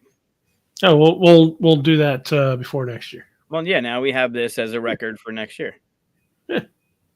I had no idea this was worker placement. That's cool. Yeah, it's got a lot of interesting stuff going into it, and it's not totally off the wall like nothing you've seen before, but it plays different enough to just feel really fresh. I don't know how easy it is to get. I mean, as I said, I found the Kickstarter version just in a local shop, but I don't know, 2 years later, if this is something that's still easy to get a hold of. I don't think it's super like in demand as if it's out of print that it would be like super jacked up in price, but maybe. Yeah, that's pretty cool. Yeah, I would check that one out. Some secondary market prices. A friend of mine is in on some Kickstarter, and they're offering up Aqua Garden and a whole bunch of their expansions. And I'm like, okay, like the all-in seems fine. Like there's a lot of replayability with it. But the game had come out in 2021. So I'm like, oh, let's see how well it held up. Like, could I just get a copy secondary now? And they were like $400-$500 for the fucking game. I'm like, why is it so expensive? I'm like, well, of course I'm going to get it in the Kickstarter now because you're not spending that much money. I did the same thing. It flew under the radar, I think, for a lot of people. And then I think it was just well reviewed by Dice Tower and a couple other outlets. And hey, Mondo. Hey, Mondo. And because of that, it was like, oh, it's this great gateway game with tons of like cool little meeples in it and stuff. People wanted to play it. And yeah, I was kind of kicking myself. And I did the same thing. I was like, because there's one of the expansions that's like, people are like, the base game's great, but you need this expansion. And like that one expansion, people are like, oh, I want $150 for it. I'm like, what? Get out of here. I think the Kickstarter all in for the whole base game, all the expansions, everything was maybe 160. So, well, it's actually cheaper. They're giving you whatever the discount is it's $120 or $122, and it's the base game, all 6 of those minis, and the other whatever the bigger expansion is. That's kind of like a standalone or whatever. So like when whatever the hell is $500 and you can get everything now, it's like, well, why the hell wouldn't you? I don't know. Yeah. The game does look pretty good, but yeah, some games really hold their value because they're hard to find. So I don't know. I don't know about this one. I hadn't heard of this one either. What else have they put out? I haven't even heard of the company. I don't know, to be honest. This might be it. I like the name Wheelhouse Games. That's a good name. Yeah, really clever. Yeah, I guess I have it open right here. I could find out the answer to your question. And right. The all-knowing BGG. Instead, though it's running a little slow for me tonight. Kind of like you. Yeah, exactly like me. Let's see, Potion Wheelhouse Games. That's just this one so far. Hopefully, there'll be more. Yep. Huh? Looks like you can still buy it from their website though for $52. Oh, nice! And it comes highly recommended by Pat. Yep, that'll be a purchase. Nice. Okay. Is that me? My number 4? It's over to you. All right. So here's my number 4. It's a little game. Nobody's heard about it, I'm sure. Flamecraft. No, it's I think this one guy put it out himself. I know it was a Kickstarter a while back, but probably nobody's played this before. Okay. So Gloomhaven, I backed the first Kickstarter. I have the whole box, right? And before even opening that box, I went to a local convention and someone was running the first thing, the first game of it. So I said, "Oh, excellent! I can learn how to play without even opening my box yet." So I sat down. Look, you speak his name and he Yeah, shows there up. you go. I called him into being. Uh, so I sat down. I learned the game. I played. I thought, oh, that was pretty fun. And then like the next week after that, I started playing D&D every other 2 weeks. And the thing is after a while, I forgot the rules and all that. I knew I'd have to relearn it and all that stuff. And I kind of already play this game every 2 weeks in a way. I know it's a different story. It's a different, and the card mechanism is fun and that was interesting. I've always wanted to get back into it, but because I play D&D every 2 weeks and then I play Star Wars RPG every 2 weeks, I have that dungeon crawly RPG feel already all the time around me. And it's not this game's fault at all. And of course, everybody talks about this game. It doesn't need my or anybody else to talk about this game. It's been talked about to death, but I still want the experience of going through the whole thing. And I just can't get around to getting into the game because, you know, I'm already playing a lot of that kind of feel. So, but I do someday want to get back into it. Have you considered playing solo? I know Fletch is, assuming he's still watching, but he's played through a lot of it. Yeah, there you go. 400 times playing solo. Yeah, that's like it's his jam. Like he's super into it. But the solo play I've heard is like if you have a place you can leave it sort of set up because there's so much setup and teardown that you can just kind of. Yeah, well, yeah, that'll do it. I have cats, so no, that's not gonna. No, I'm not a huge solo person. My wife plays games with me. She's a designer as well, so. That's not really the problem. It's just that, you know, if I'm going to play a game if I'm going to pick a game off my shelf that I haven't played in a long time or something like that, it's just not going to be a game that gives me the same feel as something I'm getting every Sunday. So that's fair. Yeah. Yeah, I know. I can't even think about Frosthaven because I never even did this one. So I got mine from the Kickstarter. It's still in the box and it's in my storage unit. Now, this I have thought about doing, and I wondered if other people have played the digital version. Like, I mean, it sucks that I have the huge box. It's taken one whole big spot in the Kallax for me, but it would be interesting to just get the game into my head by doing it through, you know, the digital version, right? So I just recently picked up Buttons and Bugs, which. It's pretty much like Gloomhaven. It's given like it's got that same kind of feel. I think my draw to this was the dual use cards, right? The top and the bottom, and you have to use one for the top, one for the bottom, and then you have the ability to like burn the cards and they're gone forever kind of thing. And I kept that, but it's like even the detail on the minis is I don't my copy is upstairs. My copy probably upside down behind you somewhere.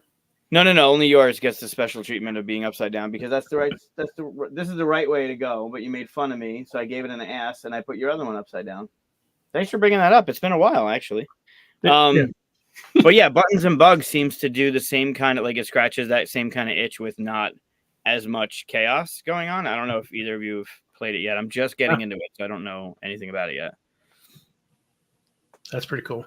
Yeah, I've always wanted to dive into it. I'd love to do it sometime. I just, hard for me at this point. Maybe someday if, the RPG thing dries up on me and, how that happens sometimes. But or if you like spend 12 days with a bunch of friends that like playing games. Yeah, that could happen. I'm not bringing this on a plane, though. No, you could drive it from here. Yeah. So that's Imagine put your carry-on. Yeah. I don't think it'd fit under the seat in front of me.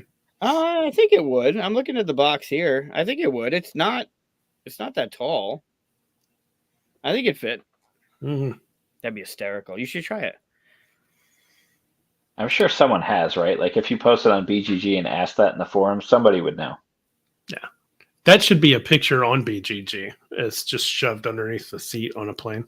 It fits. I'm sure it is. There's probably 23,000 pictures on Gloomhaven. I'm sure one of them is. That'd be hysterical. Oh yeah, I didn't actually go through any of the images here, but people know what this game is, so it's The art's great. yeah. Also, I'm pretty sure there's probably spoiler images on here too, because it is a campaign thing. So, all right, Mike, what's your number 4 from the ether? The next one I'm going to talk about came out last year. It is already ranked in the top 200 on BGG. It's ranked 194, and I've only played it once, but I want to give it another go because of the first time we played it. It's The White Castle by DeVere. Huh. So I played it up at Daryl's the beginning of the year, and we played it 4-player. It was all our first time playing it, and it took way too fucking long. Way too long. Like, there was no reason for it. Like, we were having lunch, and we would go and eat, and then it'd be like, all right, Mike, it's your turn. And then I would go to the table and play, and they would go eat their lunch. Like, it took way longer than it needed to. But I'm a real big fan of Red Cathedral. I love Red Cathedral. But I don't love Red Cathedral at 4 players. I think it stays too long. I think there's no reason for it to be that as long as it is. I think Red Cathedral is great at 2, could be at 3. And the White Castle, although I like a lot of what it's doing, it's very tight, and there's so many things to consider that I think it's possible that the play at 4 players, it's going to fall into that Red Cathedral thing where I think I might like it at 2, but it's just not. I would never play this again at 4. It was just too much. But I love it. I love what they're doing. I love the stacking on the dice. I love the way you're moving up in the castle. The bridges are unnecessary because they kind of block view of some of the abilities near where the bridges are. But I like the way that the dice is set up where if you pick the lower die, you get an ability, but you want to pick the higher die because you can stack on top of stuff so you're not choked out of other things. I love the moving up, like the Terra Mystica style of like moving stuff off your board onto the thing to unlock stuff from your board. It has a lot of the stuff I like, but just at 4 players it was just bonkers. That's just me. You didn't like it at 2, but at 4 it was so fucking long. I don't know. I've only played this one once. I played it at the gathering with Corey and Donnie, and they had played it before, so that probably helped. And they were able to teach it pretty well, so we got into it. I don't remember how long it took us, but it wasn't long enough that it felt like it dragged on. But I know they just announced an expansion for it too, so I don't know if that's going to make it even longer, or add more decision space to it, or if that might actually make it move quicker. Huh.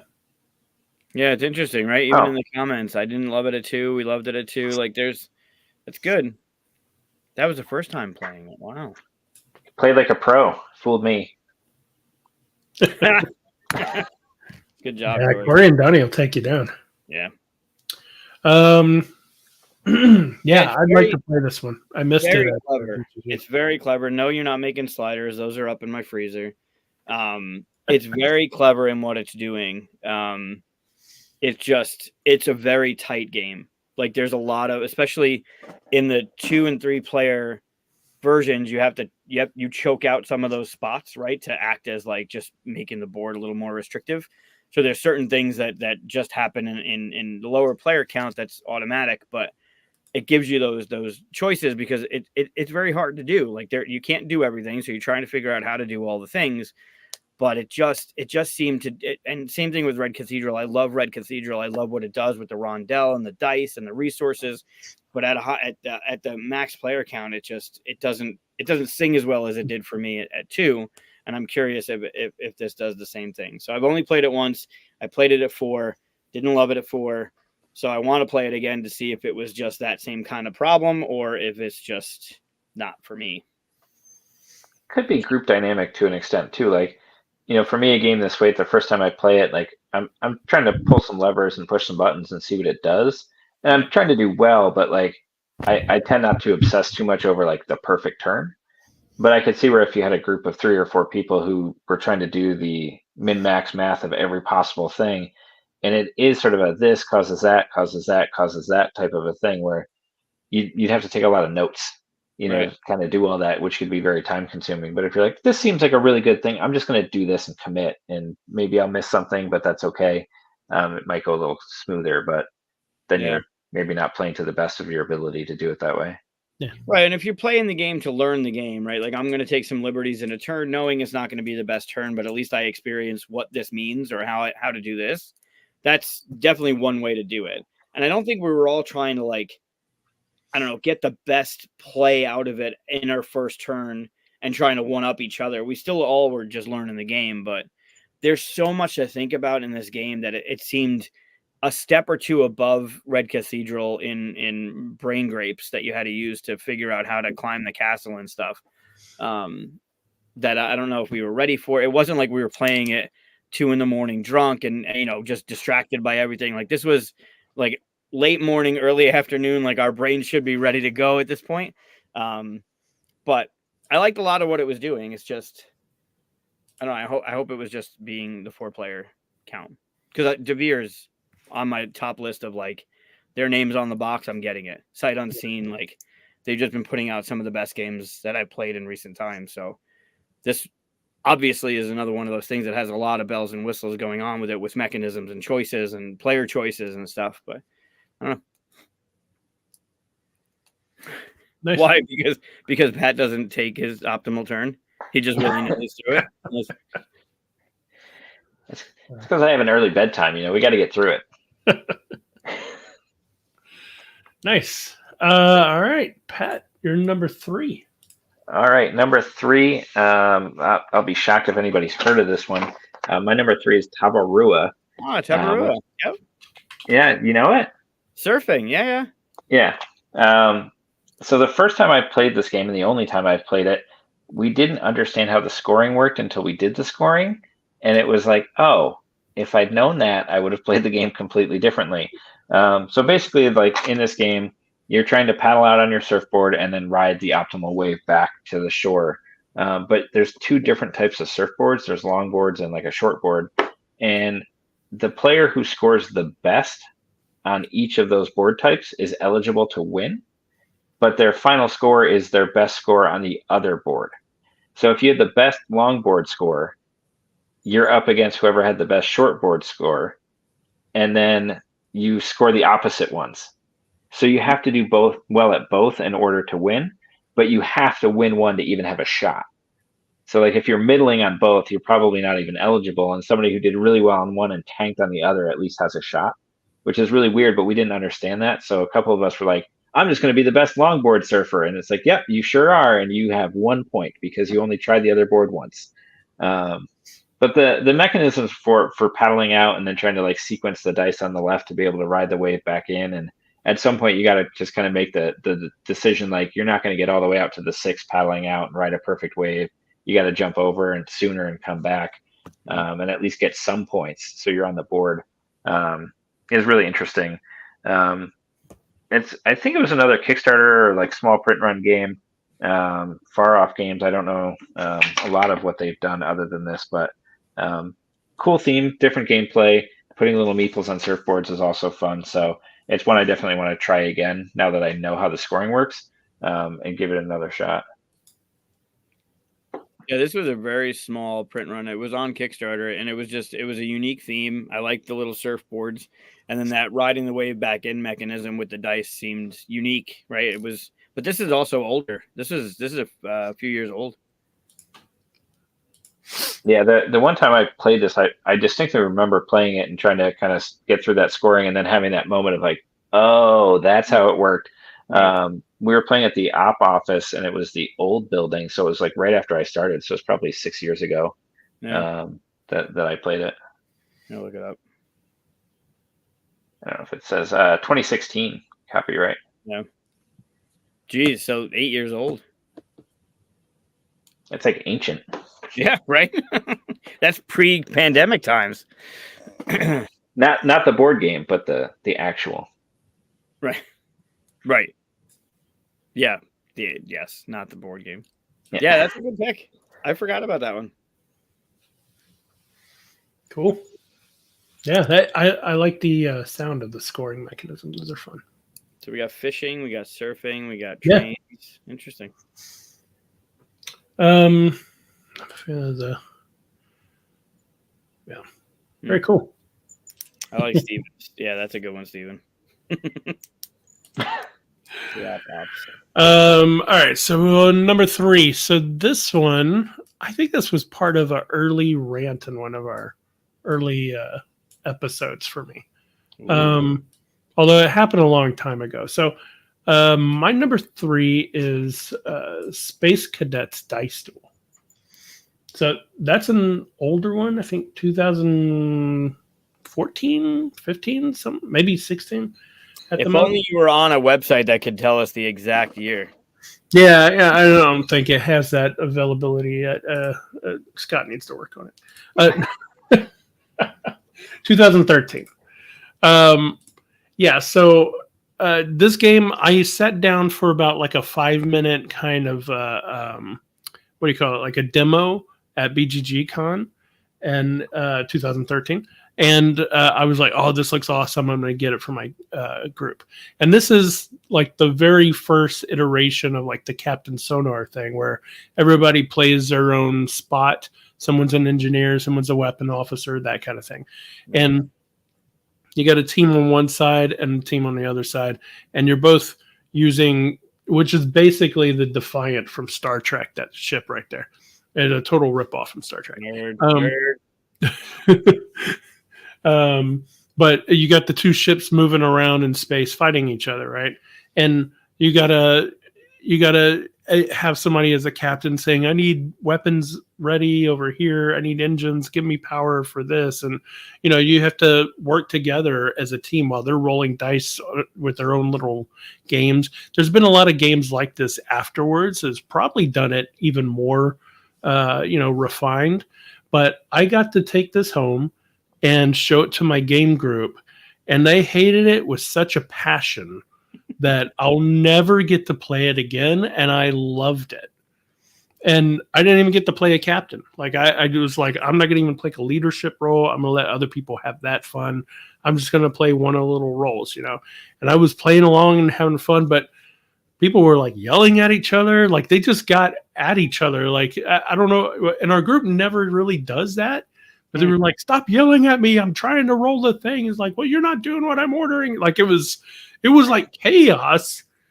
And I was like, this isn't how the demo went at all. Like it was, and it, no one will ever play this with me at the group again. So I don't know. Maybe I should bring it to Gathering and get some people who won't yell at each other to play it.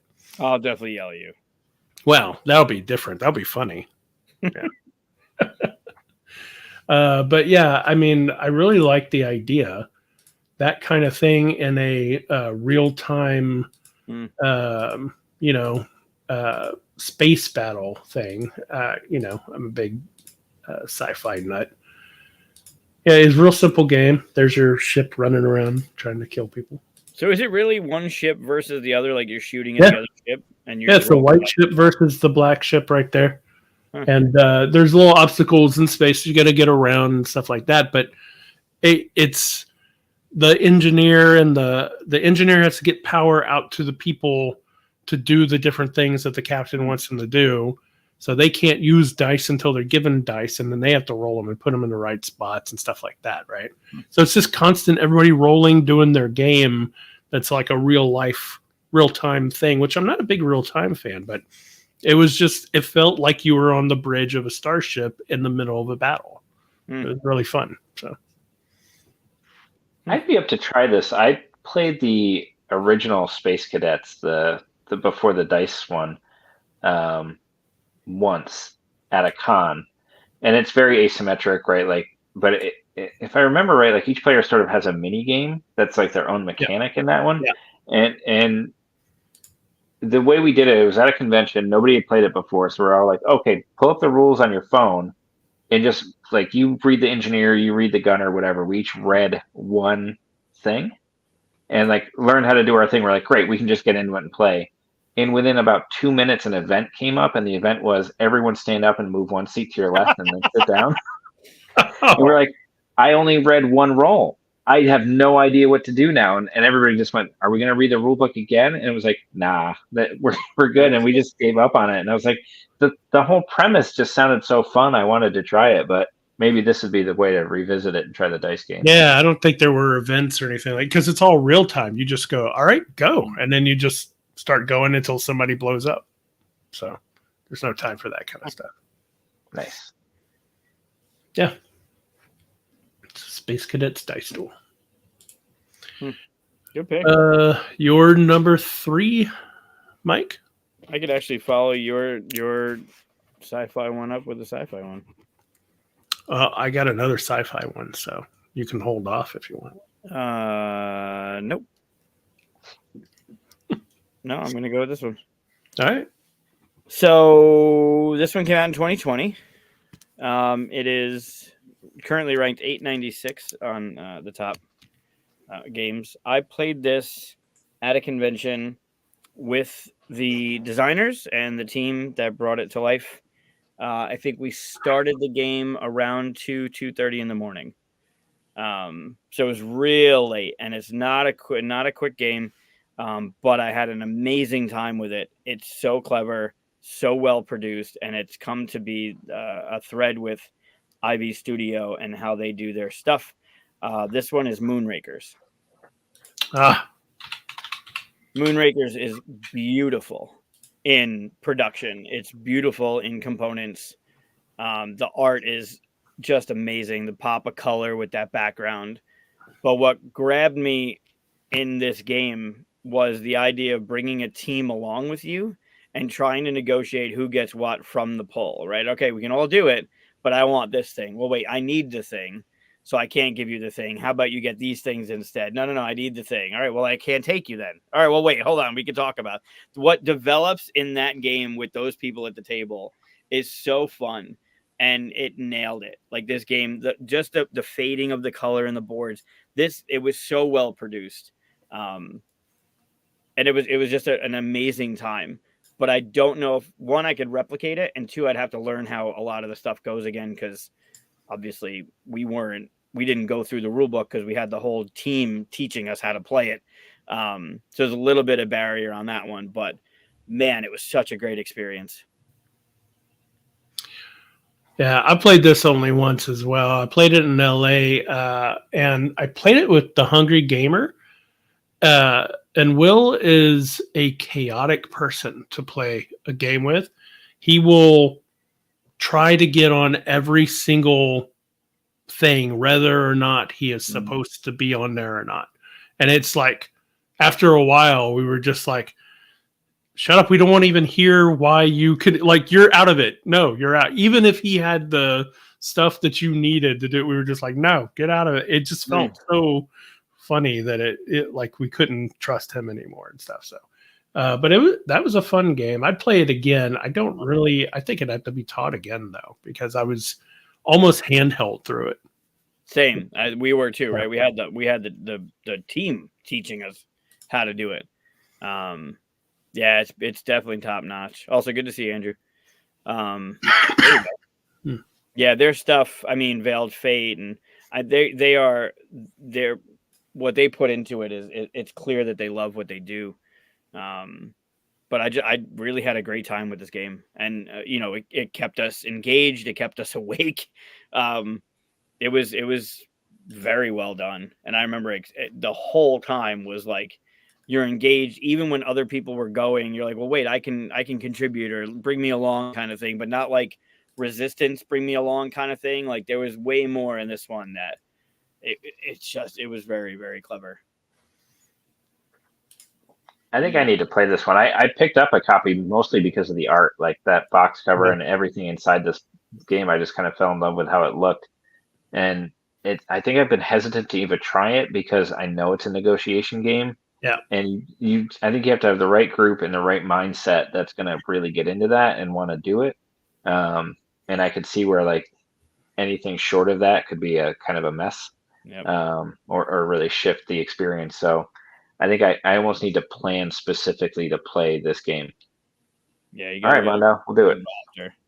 Yeah. This is definitely one of those you have to have the right group. Mhm. which is why I wouldn't pick it up because I don't have the right group for this kind of game. But Well, it you're is a yelling great. at each other with dice chucking and Space Cadets. Like, yeah, probably. Yeah. Yeah. No. Yeah, Good. it's beautiful. It's beautiful production wise. Like the art, everything about it is great. And then the experience in the game was just very well done. Yeah. Good pick. All right. That brings us to our number 2. Top 2, pick them well.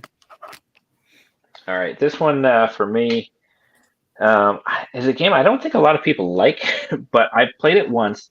I loved it, and for a while I was like, this could be my favorite game, but I only played it once, so I didn't really want to claim that, and I've never played it again.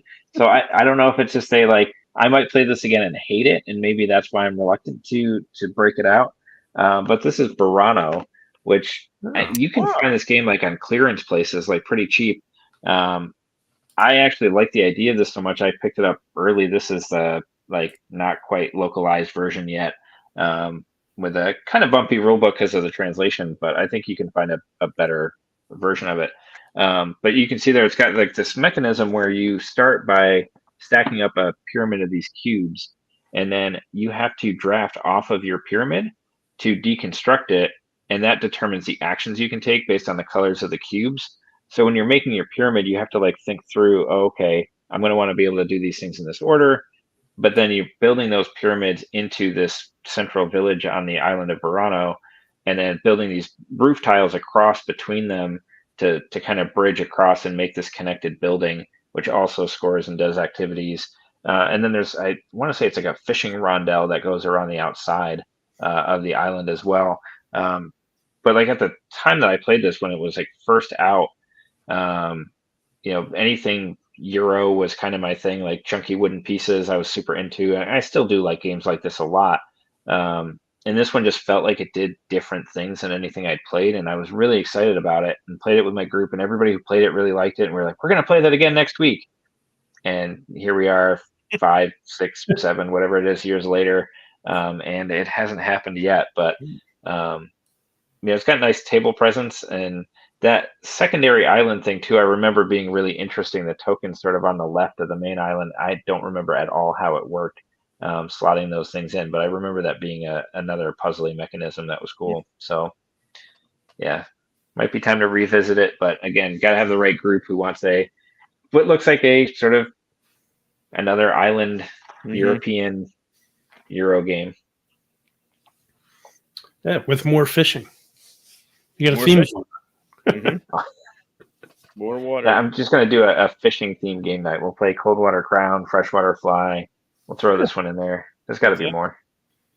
Should do it all show up in like, your waders and little fly reels, and it'll be good. This is a good one. This has been, I haven't played it, but I picked it up for a lot of the reasons you mentioned. I love, and this is not because of the name, but Murano. And the what it does with the islands and what it does with the rondel around the board with your gondolas and your action selection. Every time I want to play it, I just want to play Murano. And I don't know if it's just a name recognition that's making it do it for me. Also, I don't know this one, and I know Murano. But I like what's going on in the center with the cubes and the stacking the little cardboard, whatever, across. Like, it seems clever. And I'm with I think Evan said it. I want to know more about the meeples. That circle of meeples for sure. Yeah, and I played this. When did this come out? Like 2013, maybe? Oh, that's later than that. 2015. 2015, yeah. So that would have been about the time I played it, and I haven't played it since. So I wish I could tell you what that Ring of Meeples does, but I have no idea. It's been that long. So yeah. Nice. I think on the publisher side, Chris, if you go back to the main thing, did Quick Simple Fun put this one out? It's got So Emperor S4 is the first one on here. All right.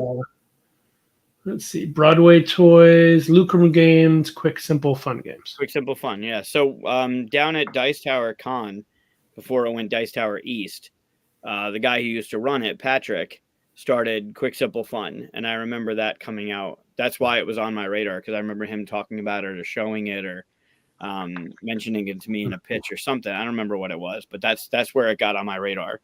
Was back then. It's cool. That's a good pick. Yeah, nice. It's me, number 2. All right. It's funny that you mentioned White Castle, because I had the option of playing either White Castle or Three Ring Circus at BGG Con, and I chose Three Ring Circus, and I'm very happy that I did, even though I want to try the White Castle one. But I really, really enjoyed this more than I thought I would. I basically picked between the two because of the artwork. The artwork was fun, right? I was like, oh, let's sit at this. And it was I want to say it was Thursday, like one of the first days of BGG Con in the Hotness games. And I thought, oh, I'll get to try the other one. I never even got to play this a second time. And we tried and tried, because the minute people started playing, it was in the Hotness. It was filled tables all the time. We'd go to the library. It'd be gone constantly. One time I saw somebody come in with it at the library. I was like, ooh, let me get it. They checked it in and then walked around and checked it out and walked out the door again. I was like, no. So I could only get one play of it. But again, Devere, I love the artwork in it. I've talked about it before on some of my other lists because I enjoyed the play of it.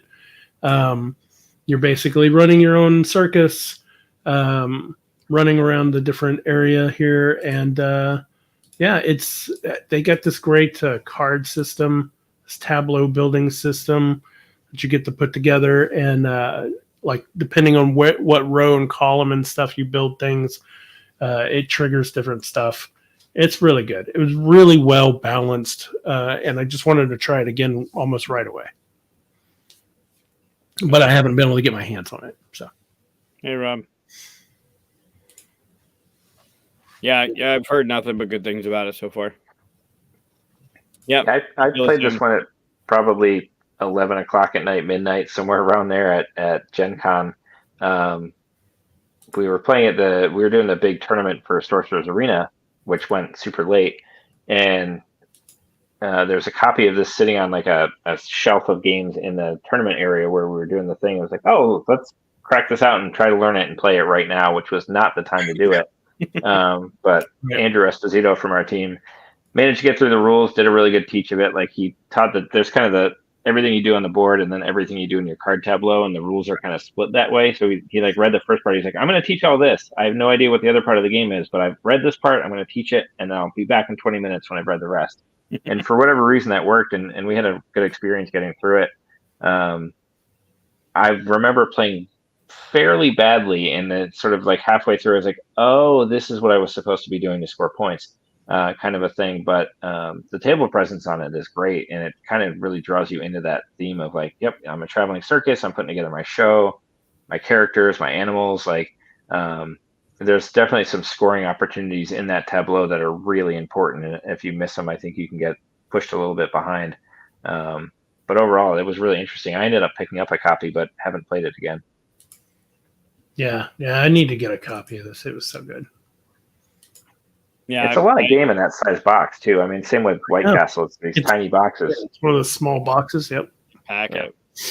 Yeah. Same thing Evan said and Sasha said before. Like, anything that Devere puts their name on, until they fuck it up, everything they put their name on has been coming across so good. The feedback, the positivity from everything they have is just killer. So, way to put a nice positive cap on top of it until they fuck it up. Yeah, right. I mean, you've earned my trust because you put your name on something. I will buy it without knowing how the game even starts because they are on it. So they've done a good job with getting that going. Until there's a misstep, then that starts to get questioned. But until then. Yeah, I haven't tried Salt and Sea yet. I know that one's been out for a little bit. And then I saw some folks playing Sand at the Gathering. Didn't get a chance to try it. But every time I asked, like, oh, what do you think? They were like on turn 2. So it wasn't like ever enough to get a real good read on that one. But I think that comes out later this year, maybe. Yeah, I didn't get a chance to try that yet. I haven't played Salt and Sea yet either. Cool. Yeah. Getting everything back in the box with them because they pack it so well. Yeah. All right. You're number 2. What you got a circus one to follow up with? No. No, I don't. No. I am gonna do. I could go with that one, I guess. No, I don't have a circus one. All right, so this one again, 2023. So all of these are recent.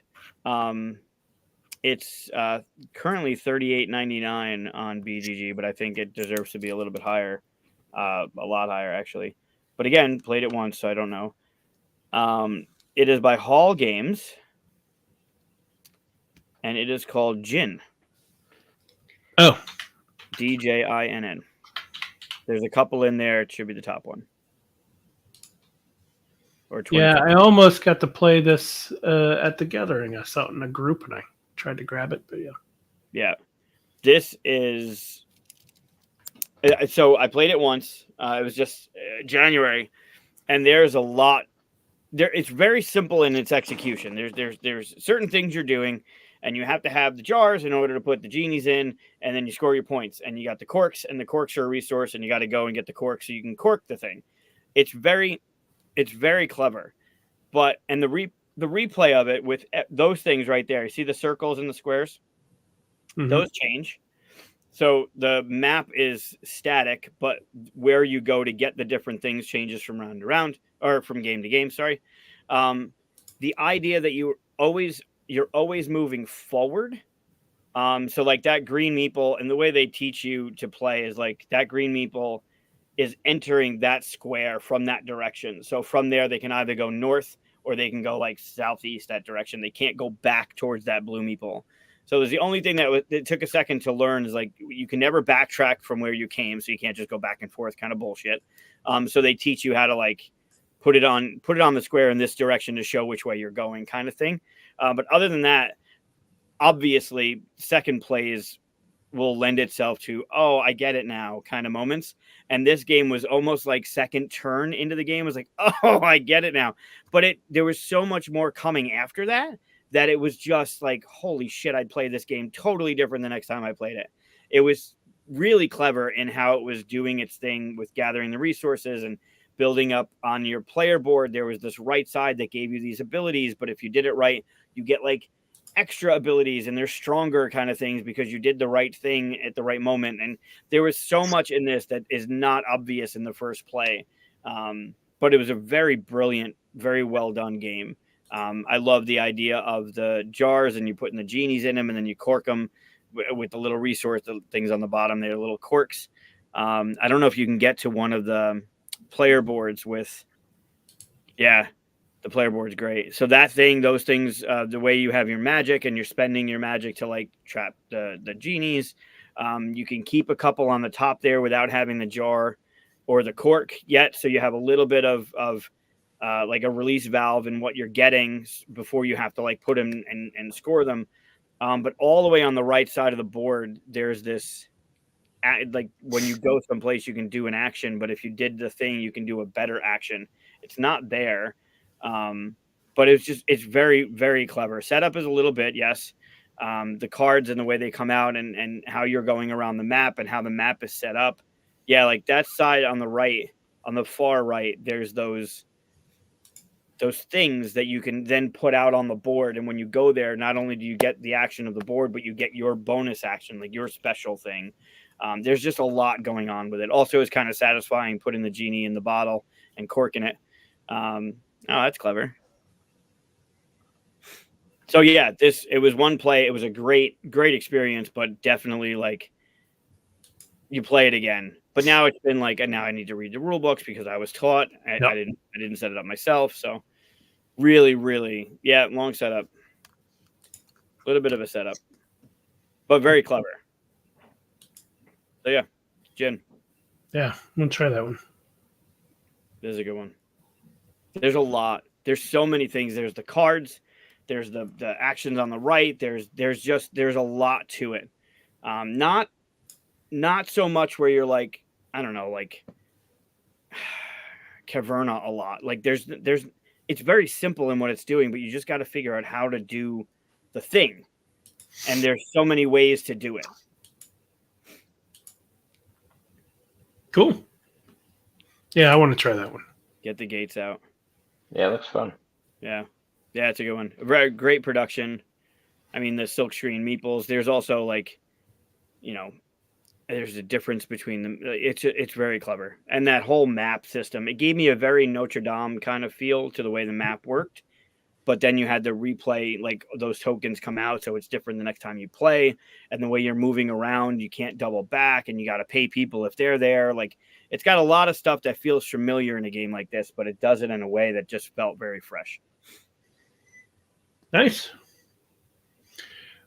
All right. So, you know what? Before we do our number one, gotta hit the big button, the big thinks, all that stuff. And this perfectly hides Mike. That's great. I like that. Hide Mike.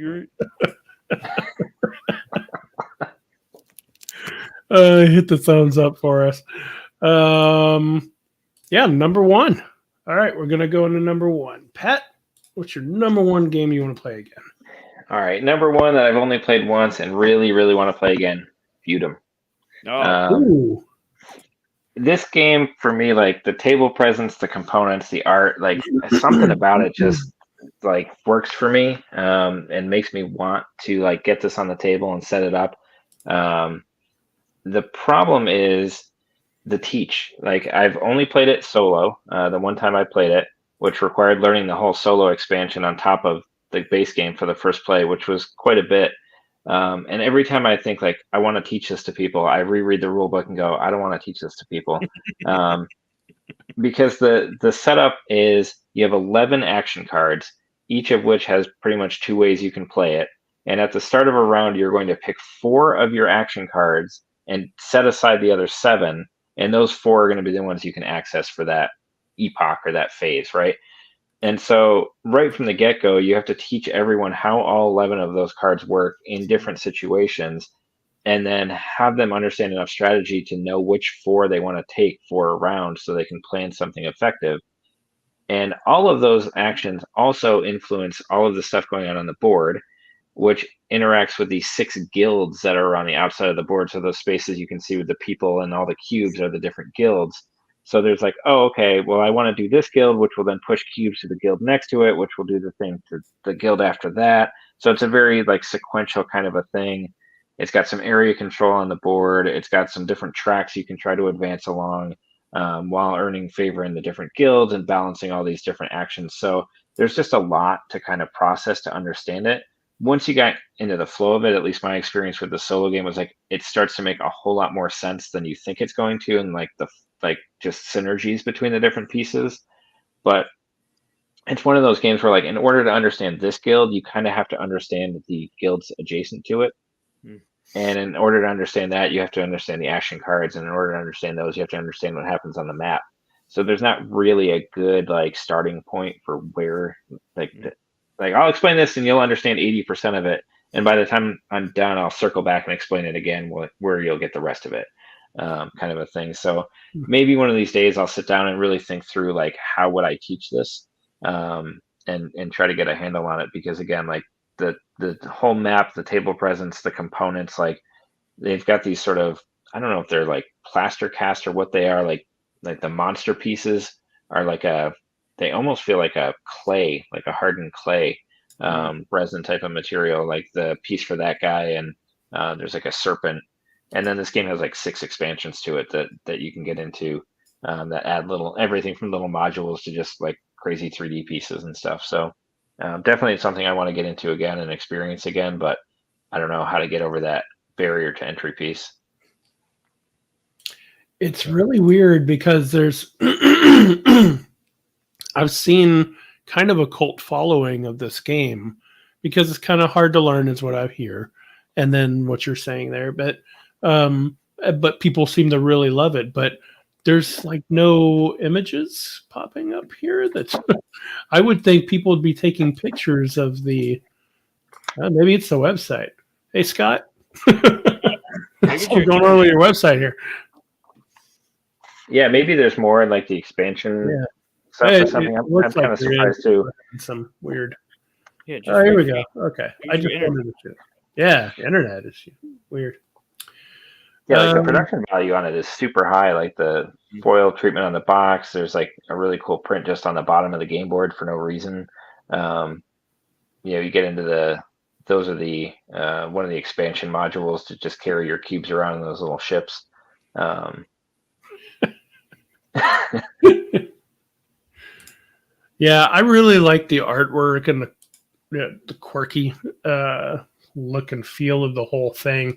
And it sounds like a game I would really enjoy, but the barrier to get into it, that's that looks like 3D printed stuff. Yeah, those are not in the game, right? No, Okay. that looks like a 3D printed thing. But there is like an expansion though that has a similar kind of airship thing to it that is 3D like that. I don't happen to have that one.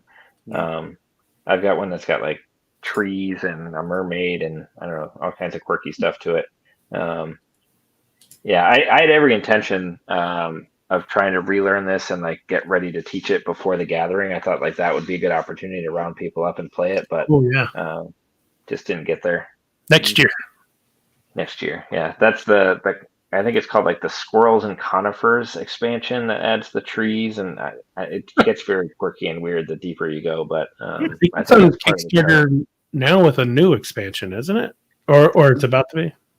charm. Yeah, I think he just tried to kickstart another game called Fled. I think that was like a prison break game, and I don't think it funded, unfortunately. But I know there's a 7th anniversary edition of this coming that I think will have all the expansions and stuff again. So like Seals and Sirens, which is like seals and mermaids for some reason. Like it kind of goes all over the place. But yeah, as I said, like it's hard to teach. It's hard to get into initially, but worth the payoff. So I just got to kind of commit and get to it. But like this is what I was saying. Like it's got this. You can't even really see it ombre like textured pattern on the bottom of the game board. That's like tiny triangles just to, I don't know, highlight the whole thing and add some more art pizzazz to it. Looks like it's got a hell of a footprint too. Yeah, this game board is not small.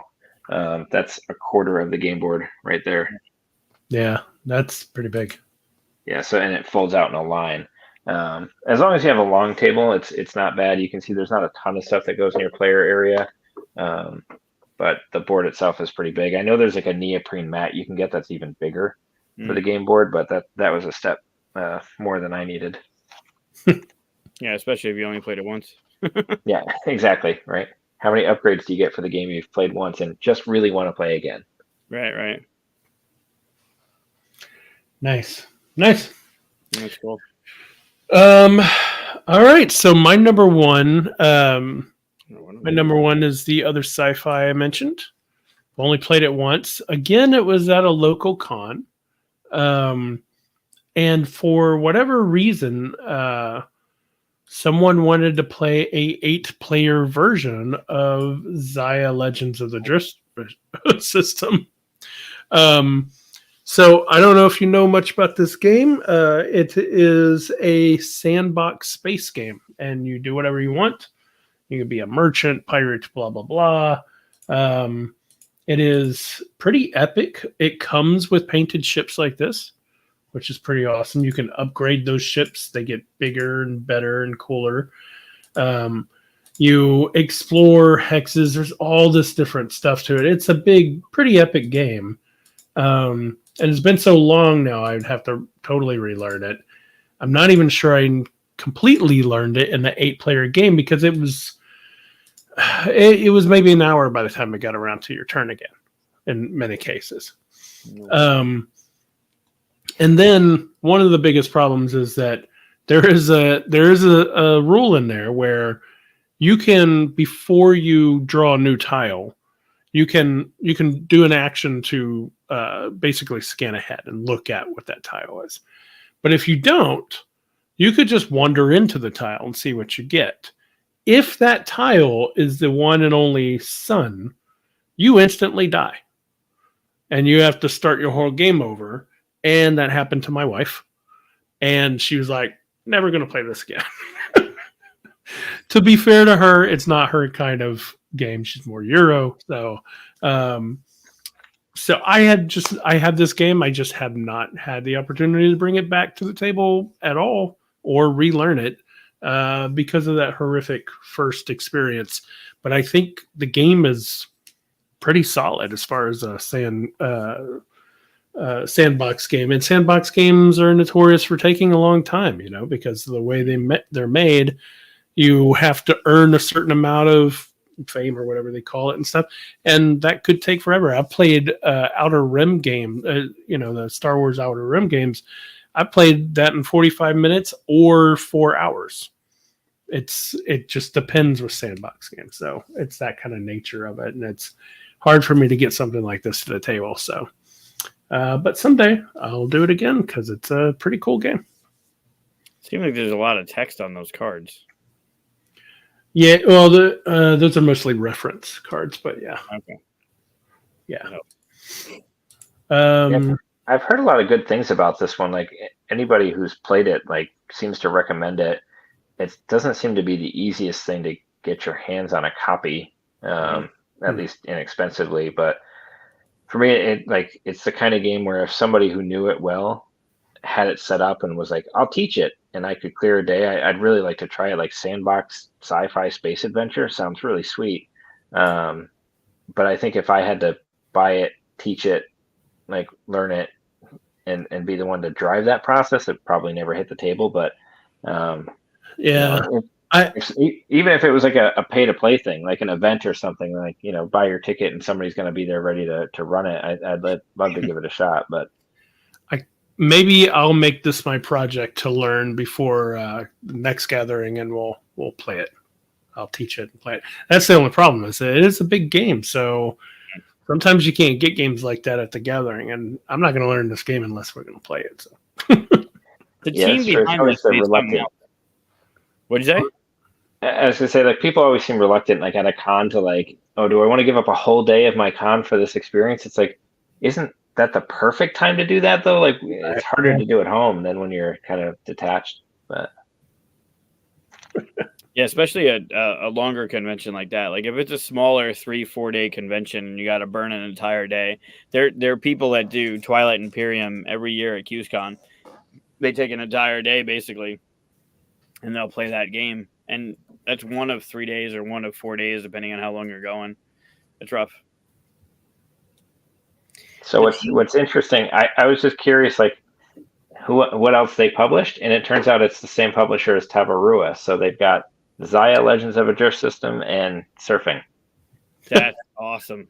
They also have I think it's Legends of Iridia, something of Iridia. That's what it Path is. of Iridia. Oh yeah, that just came out, right? It hasn't come out yet. It's still in production, and it's taken a little while because of I guess personal things going on with the guy. But it is on its way now. It looks like it's in full swing. Last thing I read, but yeah, that one got me really excited because it was very close to a design I was kind of playing with at the time.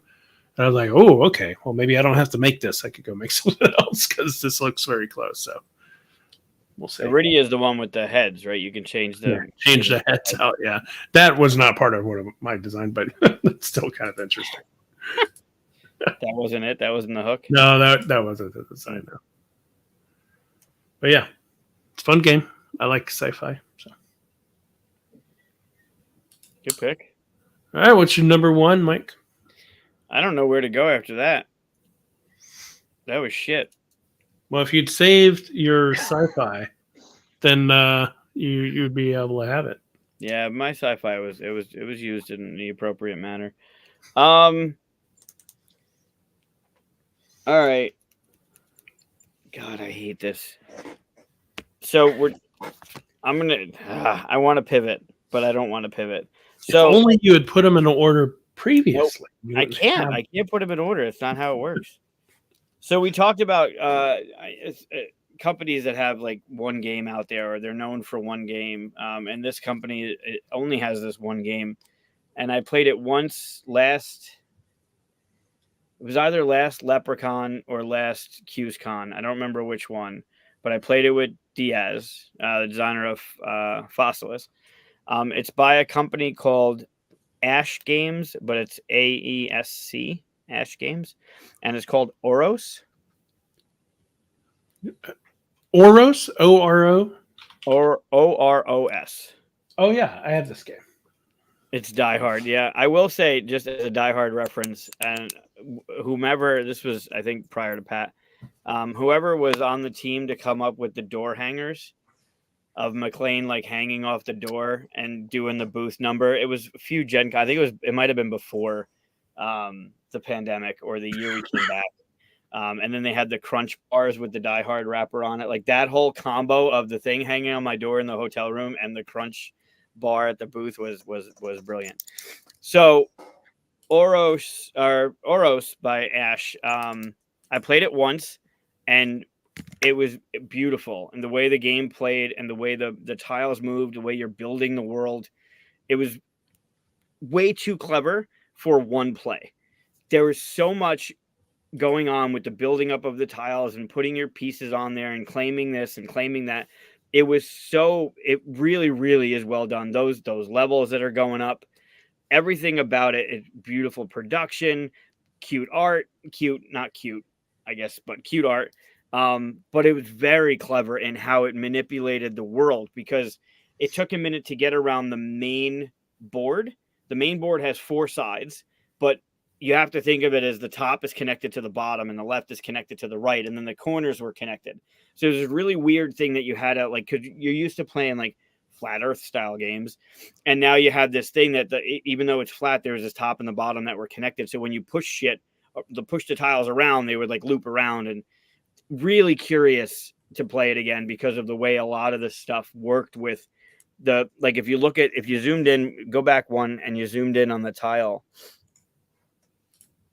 Yeah, there's the main tile on the bottom, and then there's this L tile that represents another layer, and then there's another layer you put on top of that, and there's you get more points the higher up you go on these things. Unbelievable stuff going on in this game. It needs another play, and it's probably on my list of stuff that I just played at the gathering. And this one wins it out. Like there's others that I also want to play because they were like, holy shit, that's amazing. But this one has stuck with me since we played. And I love what it was doing. But it takes a minute to wrap your head around the movement of the tiles and how they're stacking and how you're pushing things into each other. And they're creating like this land and this land are forced into each other and they're building up from there. Like it's very clever. No, good night, Andrew. Yeah, I'm happy I backed this one. It's a good one. You played it? I played it once. I need to play it again, so I could have made this list, actually. The only time I played it, though, I thought I'd be able to do, let me get back to it, I'd be able to do this thing so much more. And I didn't get to do it even like a third of what I wanted to do on it. And I was like, I want to come back and play again so that I can try to do it better, that kind of thing. Yeah. But pushing this stuff up so that you get different, stronger abilities and things like that. It's just a really cool system. Yep. I think, what player count did you play it at? I think we played 3. I'm thinking it would be better at 3. We only played at 2. And it felt okay, but it was too, because you're pushing stuff around, right? Like, so it just not enough happened before my next turn to make it feel like there was a bigger buildup of stuff happening. You know what I mean? Yeah. I'd like to try it at 3 or 4 even. Pat, you play this one?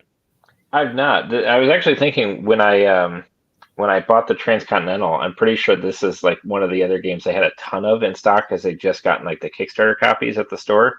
And I remember looking at it and going, this looks like a game I'd like. But then I saw Transcontinental and I was like, I haven't even heard of this and it's kind of weird and I'm going to get it. But it's definitely something that's been on my radar to try because it just like visually draws me and makes me want to try it. And the stacking of the tiles and now hearing that you both played it and enjoy it, like this is definitely on my list to check out. Yeah, something really fun with the. It takes a second to wrap your head around the way that the tiles will move, and the restrictions and the benefits of smashing two tiles together to build up, right? Like the idea of this thing coming into this thing, and then they're going to create a thing that's going to be higher. It just takes us a minute to do. And I don't know, I have both David and I have the Kickstarter edition. So we had all the bells and whistles with like the trays and the meeples and the whatever. So I don't know if the retail edition, if some of the aesthetics are sacrificed from having the retail edition versus the, you know, the one with all the fanfare. But the way the game plays was really, really clever, and how they organize this smashing of tiles to build up mountains, and how you're trying to get your meeples up levels. Like it's really clever. Yeah, see, I think at 2-player you don't get to experience levels like this image. Like you don't get that much into it because you only have so many turns and stuff, and it's just more of a tug of war feel than it is like building all of this. So I want to try it with more players. Or you just played it wrong. Yeah, I do that from time to time. Also, in there a different. I want to say there was a different. It made the world tighter for smaller players, but I don't remember. I don't remember if that was the thing. I could just be making. Yeah, it does, but Right. I don't think that's. I just think it would be better at 3 or 4. But yeah, You see the dotted line in the upper left of that screen? Yeah. Like it's pointing to that one tile that's under A, and it's pointing to the tile that's inevitably off the screen. Those two are connected. So like you can move that one tile to the left, but it's going into that row. Like it took a second to reconfigure how things work in this board. It's almost like they took the map and tried to make it 3D in a way. Yeah. And you just have to keep that in mind. Yeah, but your head doesn't. Like my brain never. Like if I move that tile, it's gonna. If anything, it's gonna like do the labyrinth thing. It's gonna go to the other side of that row, but it doesn't. It loops. Yeah, cool. 3. We had a great time with it, and I'm pretty sure we played 3. We might have played 4.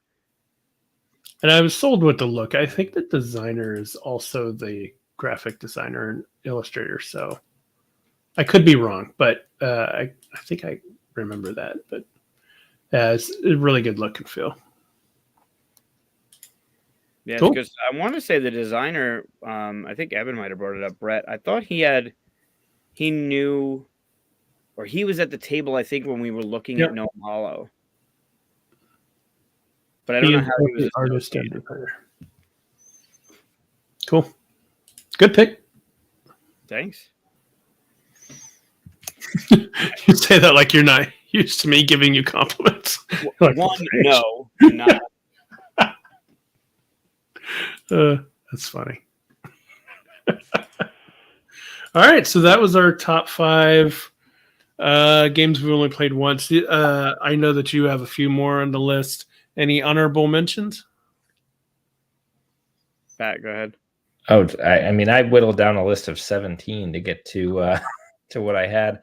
But a couple I'll throw out that I debated, but they were recent plays. So I was like, I've probably only played these once because I just played them for the first time.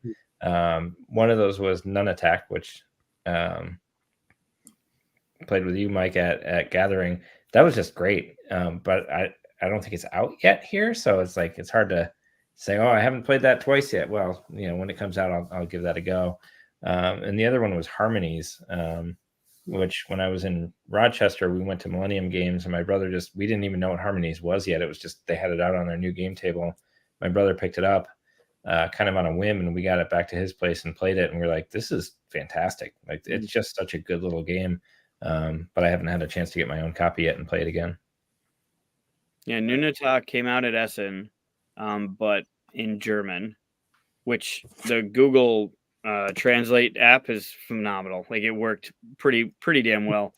And then I think it's it's releasing at UK Expo in June, so it should have the English version available. Yeah, that game is fantastic. That's still probably my most played game of 2024 so far. I played that thing like you saw me. How many times did we play it at the Gathering? 4 times, 5 times? I would play that game. I'd play it now. I think that game is so clever and so fun. Can I play that game with you? The one with the ice blocks. I don't think I played that game with you. Probably not. It's good. Cool. Yeah, I had Food Chain Magnate on there. I've only played it once. I'd like to play it again, but it's a big cost and it's a big price for time and all that stuff as well. So I don't know if that'll ever happen. And the Gallerist is one that I've just only recently played. So I want to get that to the table again before I forget how to play it. But yeah. They've got the new scaled down version of that mechanic. I think it's on Kickstarter now. House of Fado. Like I don't know if you've seen like some of the Lacerda games, they've done like a mini version. So Lisboa and then Mercado de Lisboa. So the one that they're doing right now is like the pared down version of the Gallerist mechanic, but it's like I think you're running like a jazz club restaurant or something. I haven't really looked that much into it, but yeah. I wonder if they're going to do that for the Weather Machine. I just played that one too. That's a good one. They did it for Kanban because they made Bot Factory, which was pretty good, but I'd still rather play Kanban. But that's could also be on my list. Kanban EV. It's like played that once, loved it. Not an easy one to get to the table though. Yeah, Lacerda games are tough. Well, games in general, right? Like we're picking out games that we've only played once in an industry where more than 4,000 games are published, and not good, but more than 4,000 games are published every year. And we happen to sit on one side of the curtain where we get to interact and see a lot of these on a regular basis.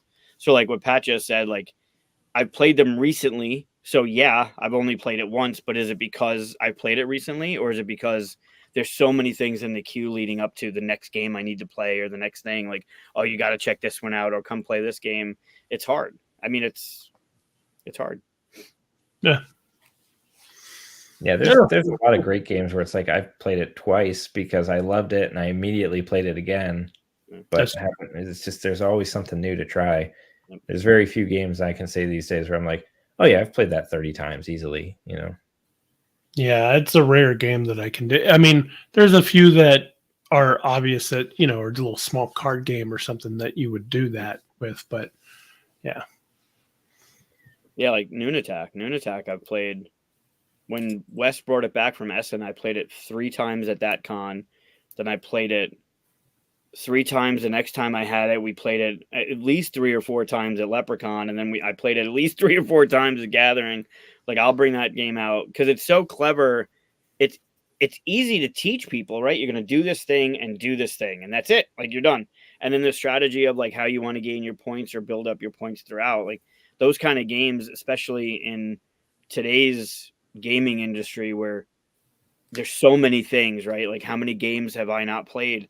Those that you can just throw in your bag and bring, and you know the rules because you played it a lot, but you know how to teach it. You know how people wrap their heads around it. Those are good finds. Yeah, I mean that's such a big part of like what we do scouting games, right? Is like I'm looking for games for hobby ambassadors, which are the games that we all know we can confidently bring to game night and teach, because I think, you know, we probably all have that in common, that we're often expected to be the one to pick the game, teach the game, answer questions about the game, and you want to show up and get the win, right? Like I brought this game. I know you're going to like the art. You're going to like the theme. I'm going to be able to teach it confidently. Nobody's going to get mad that they didn't understand it. You're going to feel clever and smart when you play it. And we're all going to go home happy.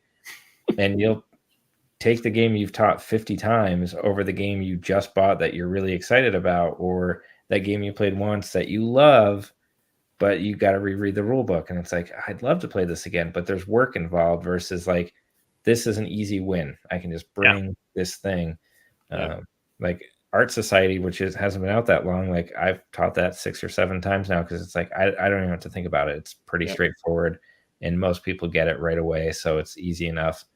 And it's like, yeah, I'd love to revisit some of the ones we just talked about, but they just don't have that easy entry. Well, yeah, to your point and what Sasha had there, like Cthulhu Wars, I love, but teaching that one in an overarching way is fine. But then you have each of your factions and how they each play, right?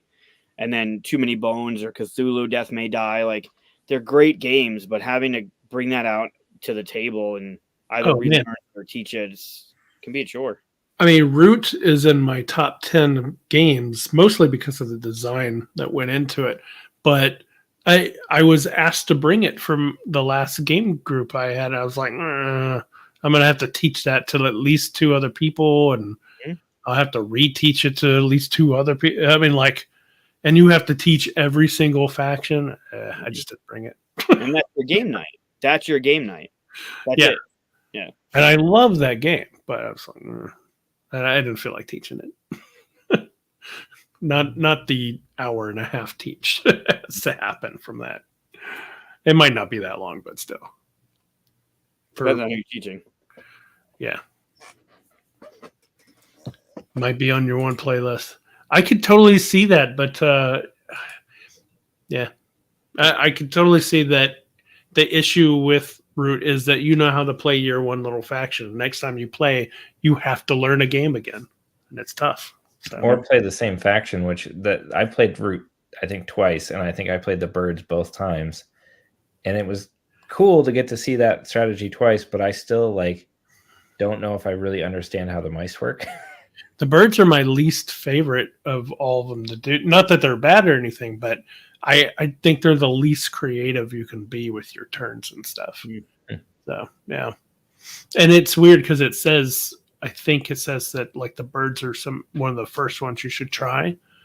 The Birds and the Mice, I think, are the 2 that you should try first. But yeah. No, this is good. Urge of Easy. Yeah. Oh, Foundations of Rome. I haven't played that one yet. Oh, I love Foundations of Rome.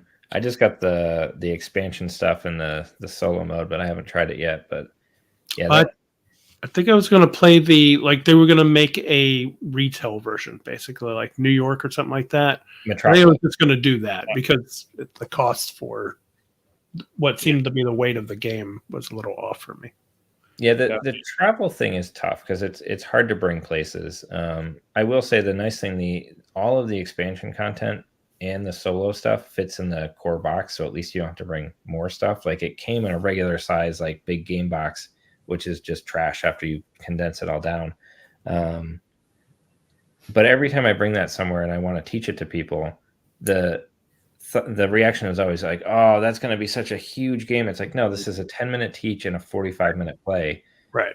And people are like, wait, what? And it's like, yep, here's your tray. All your stuff's in it. That's your player board. Take the lid off. We're ready to go. You shuffle some cards and you're ready to start. And it's like on your turn, you can do this, this, or this. That's it. Those 3 things. And one of those is just take money. It's pretty basic. And what I found is like, it's this weird mindset shift of like, normally you spend $250 on a game because it's a Kickstarter with expansions and add-ons and all this stuff that you will never play. Like, I mean, realistically, like a lot of those games end up like, yeah, it's on my I've played it once list and I only played the base game and I have a mountain of content I will never see because when I go to replay it, I have to play the base game again because I don't remember that, let alone adding more.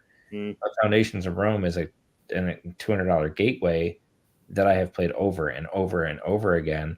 And every time it comes out, it's just so fun to show people like, yep, you get all these cool buildings and all this stuff, and you're going to understand it almost instantly. I don't know if there's a huge market for games like that, but for me, like that one at least has been really worth it. That's a big hurdle, though, $200 for a gateway. Like that's not normal, right? No, but it's weird. You think about like something like Scout, it's like $15-$20 and you played a ton and you're like cost per play is pennies.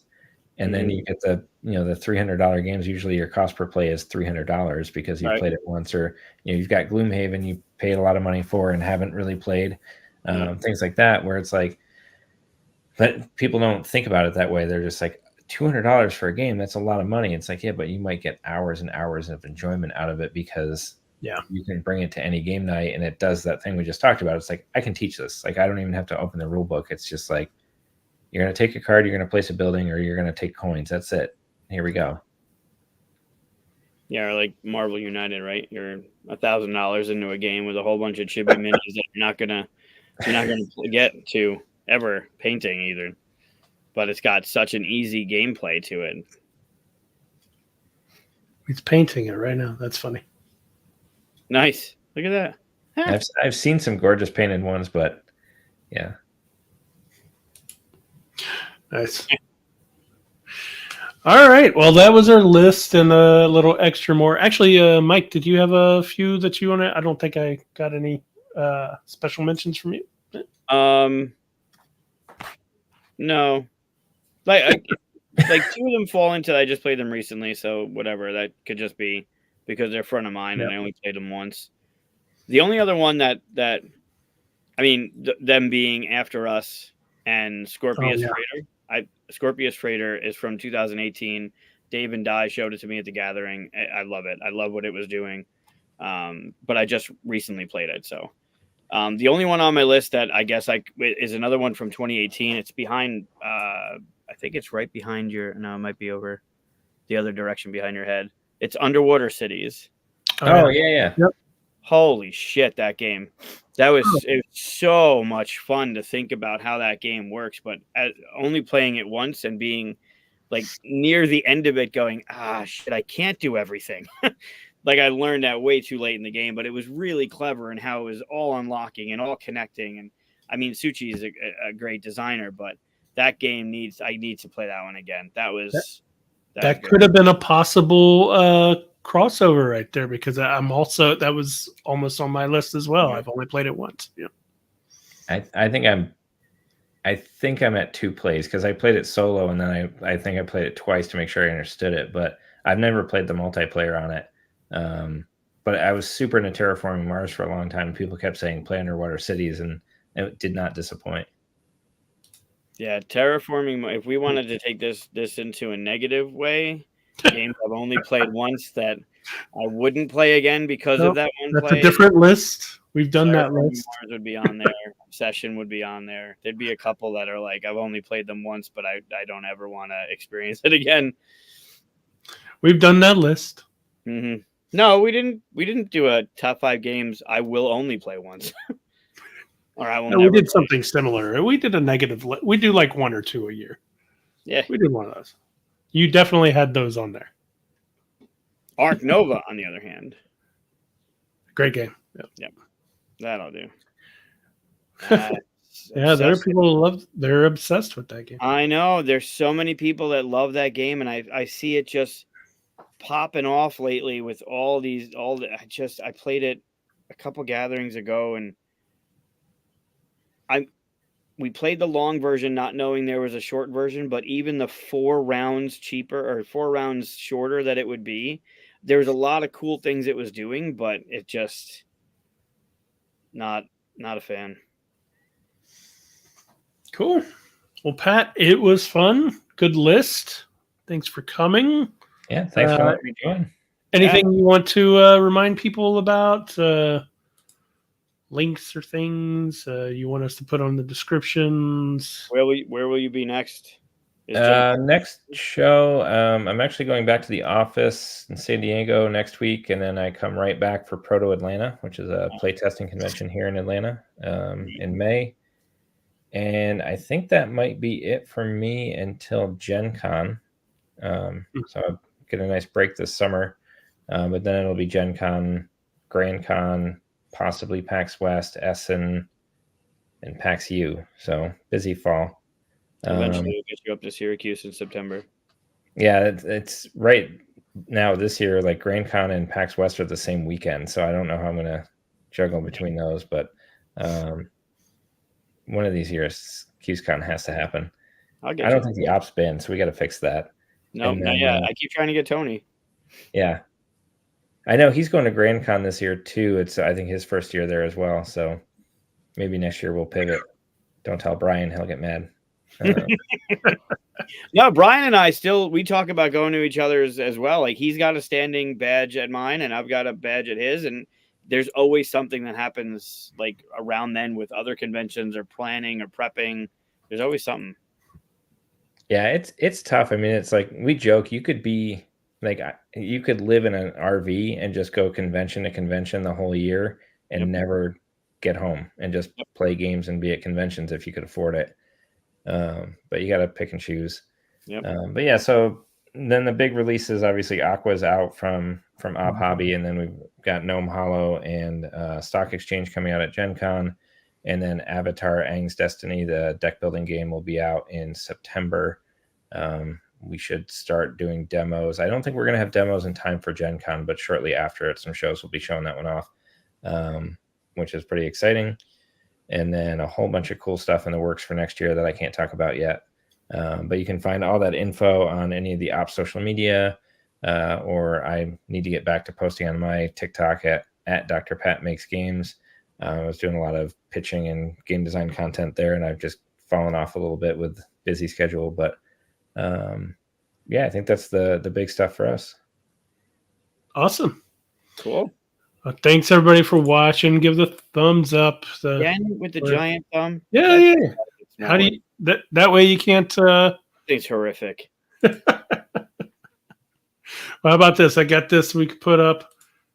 There we go. We'll just say goodbye. There you go. Everybody, at least, not just a red censored banner that's up there. Bye, everybody. Pat, thanks. Good to see you, brother. Yeah, you too.